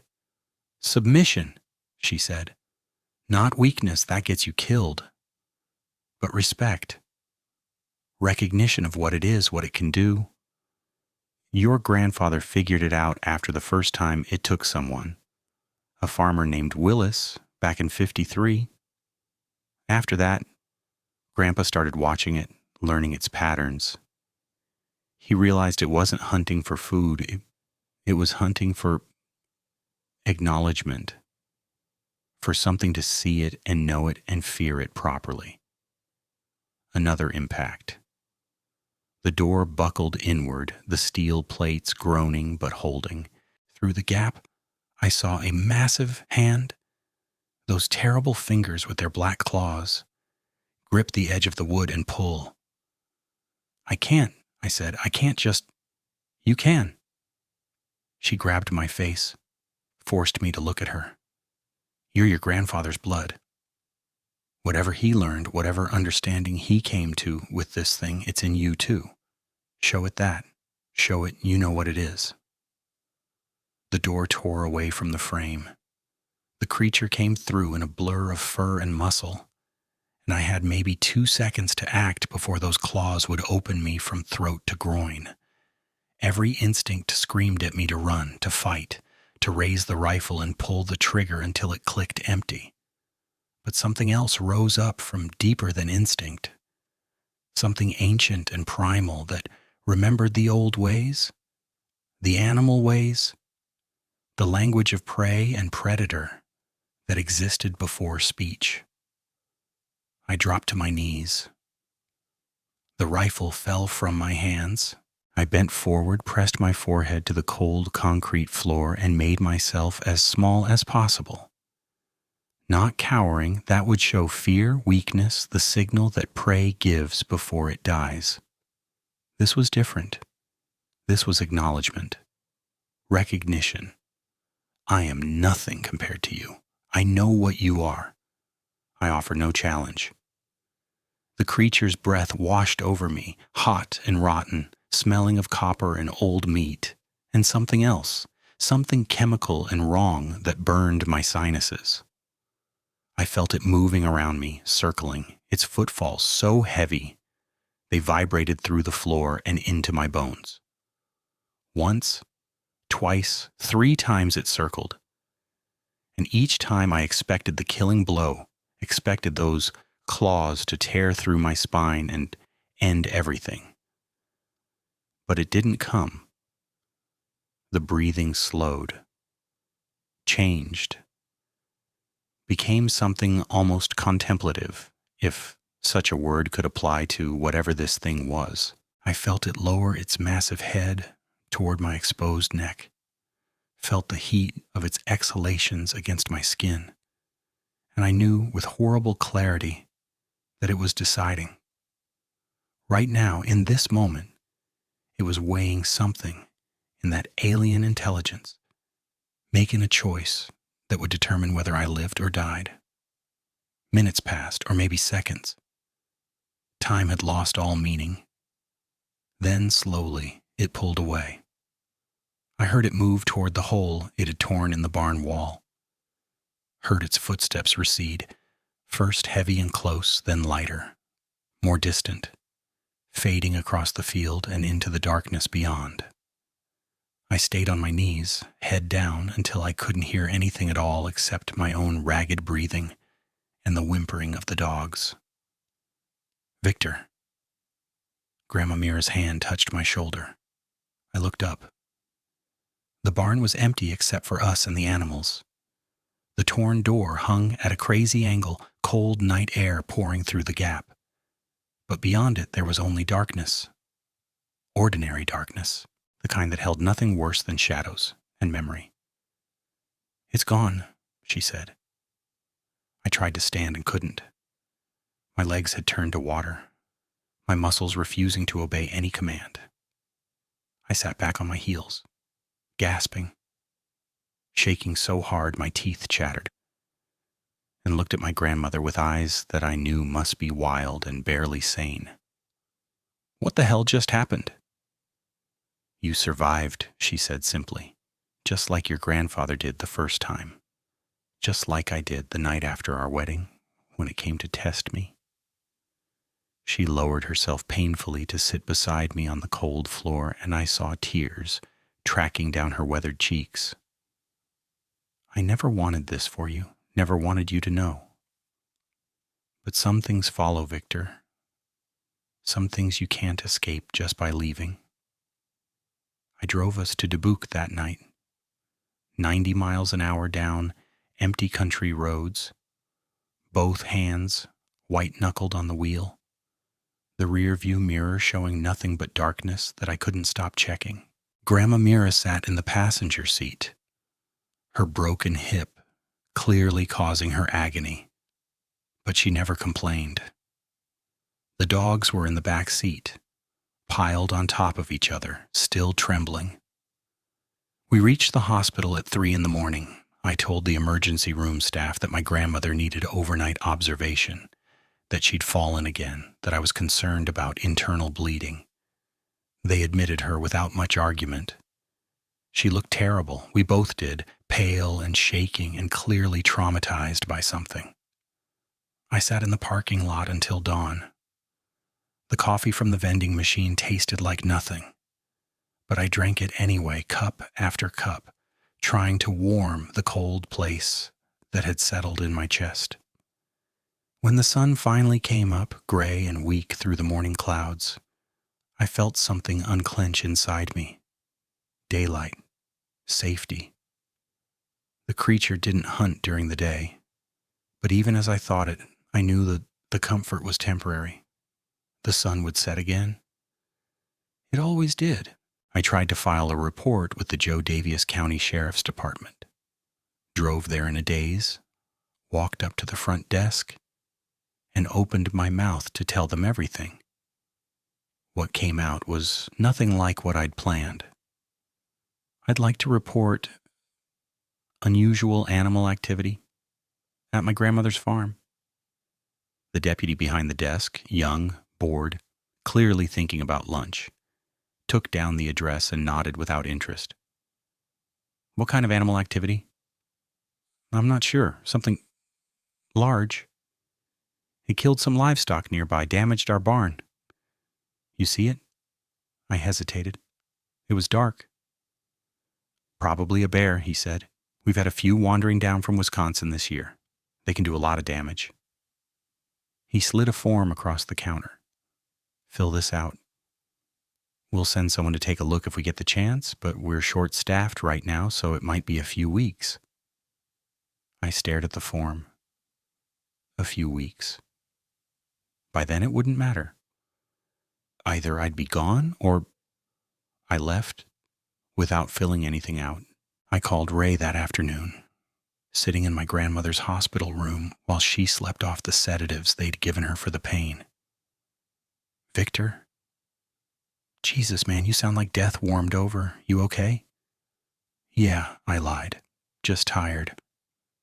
Grandma had a rough night. We had to come to the hospital." "Is she okay?" "She's fine. They're keeping her for observation." I paused, staring out the window at the gray sky. "Ray, I need to ask you something. You remember those tracks I told you about? The big ones by the creek?" "Sure, the ones you thought were mountain lion or whatever." "What if they weren't? What if they were something else?" A long pause. "Something else like what?" I couldn't say it. Couldn't form the words that would make me sound like a lunatic, that would end our friendship, or at least transform it into something pitying and uncomfortable. "Never mind, it's nothing. I'm just tired." "You sure? You sound weird, man, more than just tired." "I'm sure. I'll call you when I'm back in Oregon." But I never went back to Oregon. When Grandma Mira was discharged 3 days later, I drove her not to the farm, but to a motel in Galena. I paid for a week in advance, helped her get settled, and then I made a decision that felt like cutting off a limb. "I'm not going back there," I told her. "Not ever." She nodded like she'd expected this. "Your grandfather said the same thing the first time. He stayed away for almost a year. But he went back." "He did. The farm was his life. He couldn't imagine leaving it for good." "What happened when he went back?" Her eyes went distant, looking at something I couldn't see. It was waiting for him, patient, like it had never left. But after that night when he submitted to it, things were different. It didn't hunt him anymore, it just watched, circled, let him know it was still there, still remembered. They reached an understanding, him and it. He stayed out of the fields after dark, kept his head down when he heard it in the corn, and it let him live. "That's not living," I said. "That's existing. That's being prey." "Yes," she agreed. "It is." They did her hip surgery the following week at the hospital in Dubuque. The same Monday appointment we'd spent days preparing for back at the farm, just under different circumstances now. I sat in the waiting room and stared at the wall and tried not to think. The surgery went well, the doctor said. 6 to 8 weeks of recovery. She never went back to the farmhouse. Neither of us said why. I stayed in Dubuque through her recovery, renting a room at a motel near the hospital, visiting every day. Spring turned to summer. Summer bled into fall. The leaves changed, the nights grew longer, and the dread I'd carried from the farm didn't fade. It settled, became permanent, like a bone that had healed crooked. By the time the first frost came, I knew I couldn't stay in the Midwest. Not with the farm only 90 miles away. Not with the certainty, bone deep and unshakable, that 90 miles meant nothing to something like that. I hired a company to pack up the farmhouse. Couldn't bring myself to go back, not even in daylight, not even with a crew of strangers to provide the illusion of safety. They boxed up 70 years of memories. My grandmother's wedding china, my grandfather's tools, photographs of my mother as a child running through those same fields where the creature hunted, and shipped it all to a storage unit in Phoenix. I chose Phoenix because it was as far from Illinois cornfields as I could get while still being in the continental United States. Desert, concrete, streetlights on every corner, and hardly a tree in sight. Nothing like the Oregon forests where I'd worked for half my adult life. Nothing like the Illinois flatlands where I'd grown up. Just heat and rock, and the absence of anything that could hide in the dark. I quit Hendricks logging by phone. told them I had a family emergency that required me to relocate. They were understanding. I'd been a good worker for almost 2 decades, but I could hear the confusion in my boss's voice. Victor Starfall, the most reliable mechanic they'd ever had, suddenly throwing away his career and his life for reasons he couldn't explain. How could I explain? How could I tell them that I couldn't look at a forest anymore without seeing that silhouette? That I couldn't hear the wind through trees without waiting for the wrongness to begin? That every shadow and silence had become a threat? I couldn't. So I didn't. The first few months in Phoenix were the hardest. I found a job at a chain auto repair shop. Nothing like the specialized work I'd done for the logging company, but it paid the bills and kept my hands busy. I rented a studio apartment in a complex with security gates and cameras and neighbors on every side. People I could hear through the thin walls at all hours. Their television chatter and arguments and laughter, a constant reminder that I wasn't alone. I bought blackout curtains for the windows, installed a deadbolt on the door, then a chain lock, then a security camera that fed to my phone. Every night I checked the locks 3 times before I could even think about sleep. And even then, sleep rarely came. When it did, I dreamed of cornfields. I dreamed of the creature standing at the tree line, those greenish gold eyes watching, that almost word growling from its throat. I dreamed of running through endless rows of corn, the stalks whipping at my face, the sound of heavy footfalls behind me growing closer and closer.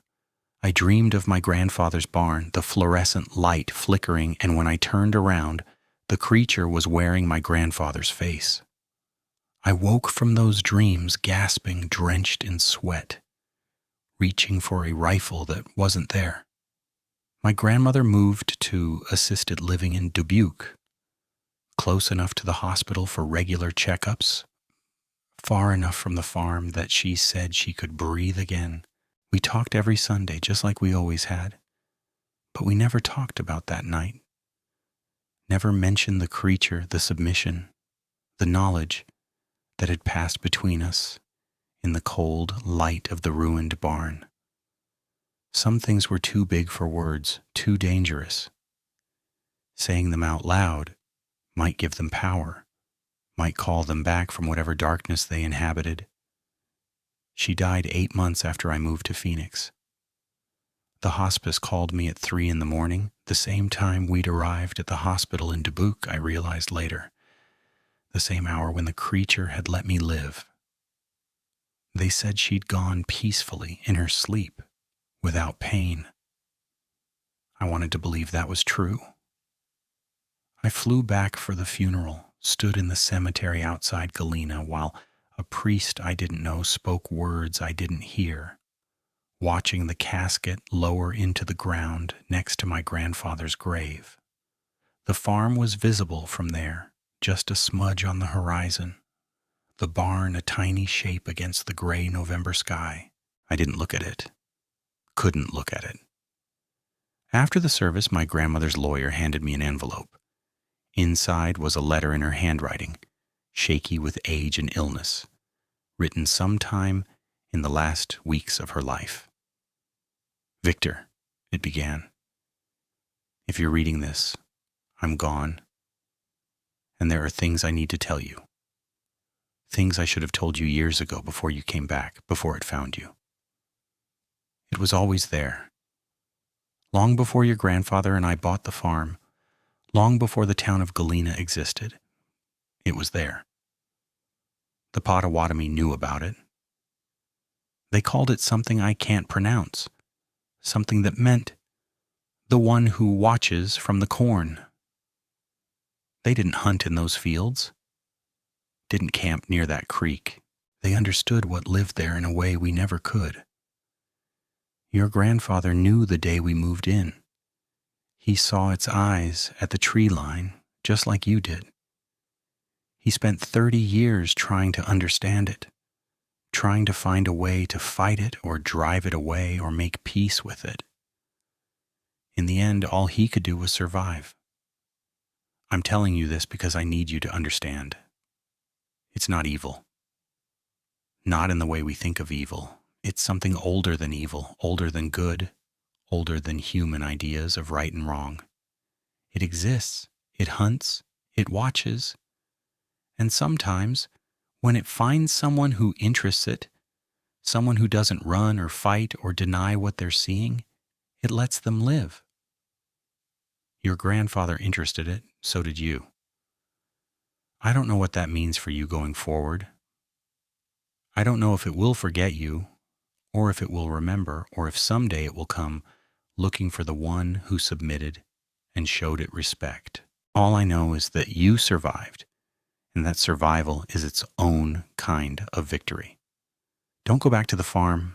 Don't look for answers that don't exist. Live your life. Love someone. Find some peace. Your grandfather knew, Victor, and now so do you. All my love, Grandma Mira. I burned the letter that night in the parking lot of my motel, watching the paper curl and blacken until there was nothing left but ash. Then I got in my rental car and drove back to Phoenix, and I never set foot in Illinois again. That was 3 years ago. I still live in the studio apartment with the blackout curtains and the security cameras.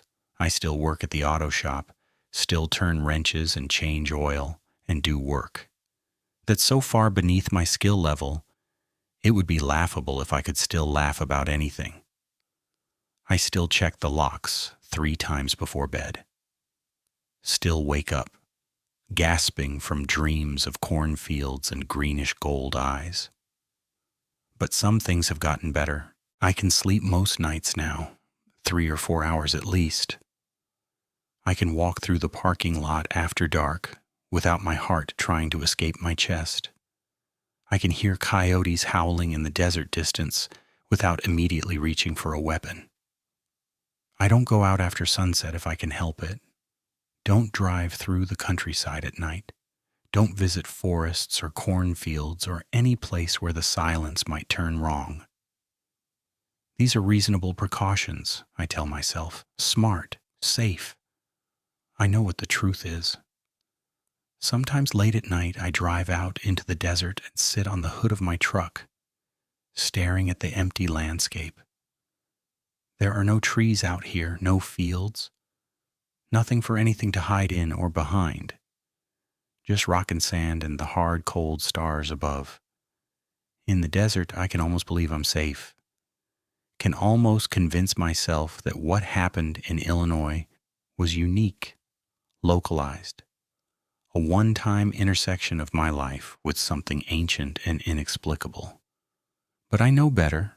Whatever I saw, whatever I submitted to in that barn, whatever let me live for reasons I'll never understand, it wasn't alone, can't be alone.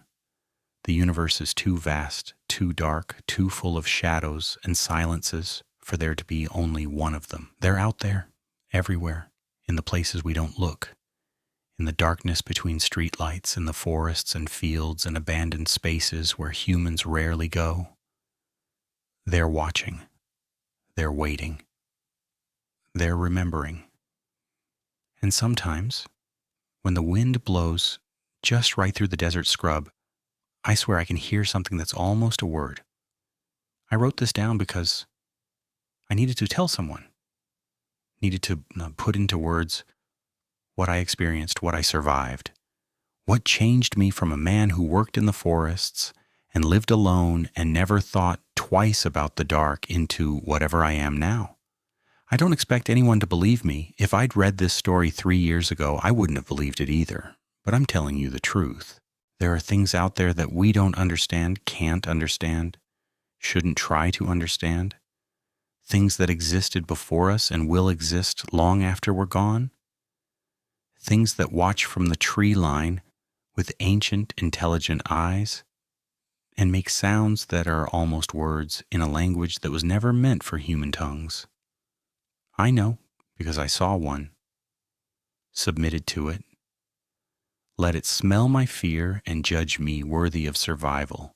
And every night, when the sun goes down and the shadows lengthen and the silence presses in, I remember that it's still out there, watching, waiting, remembering. The one who kneeled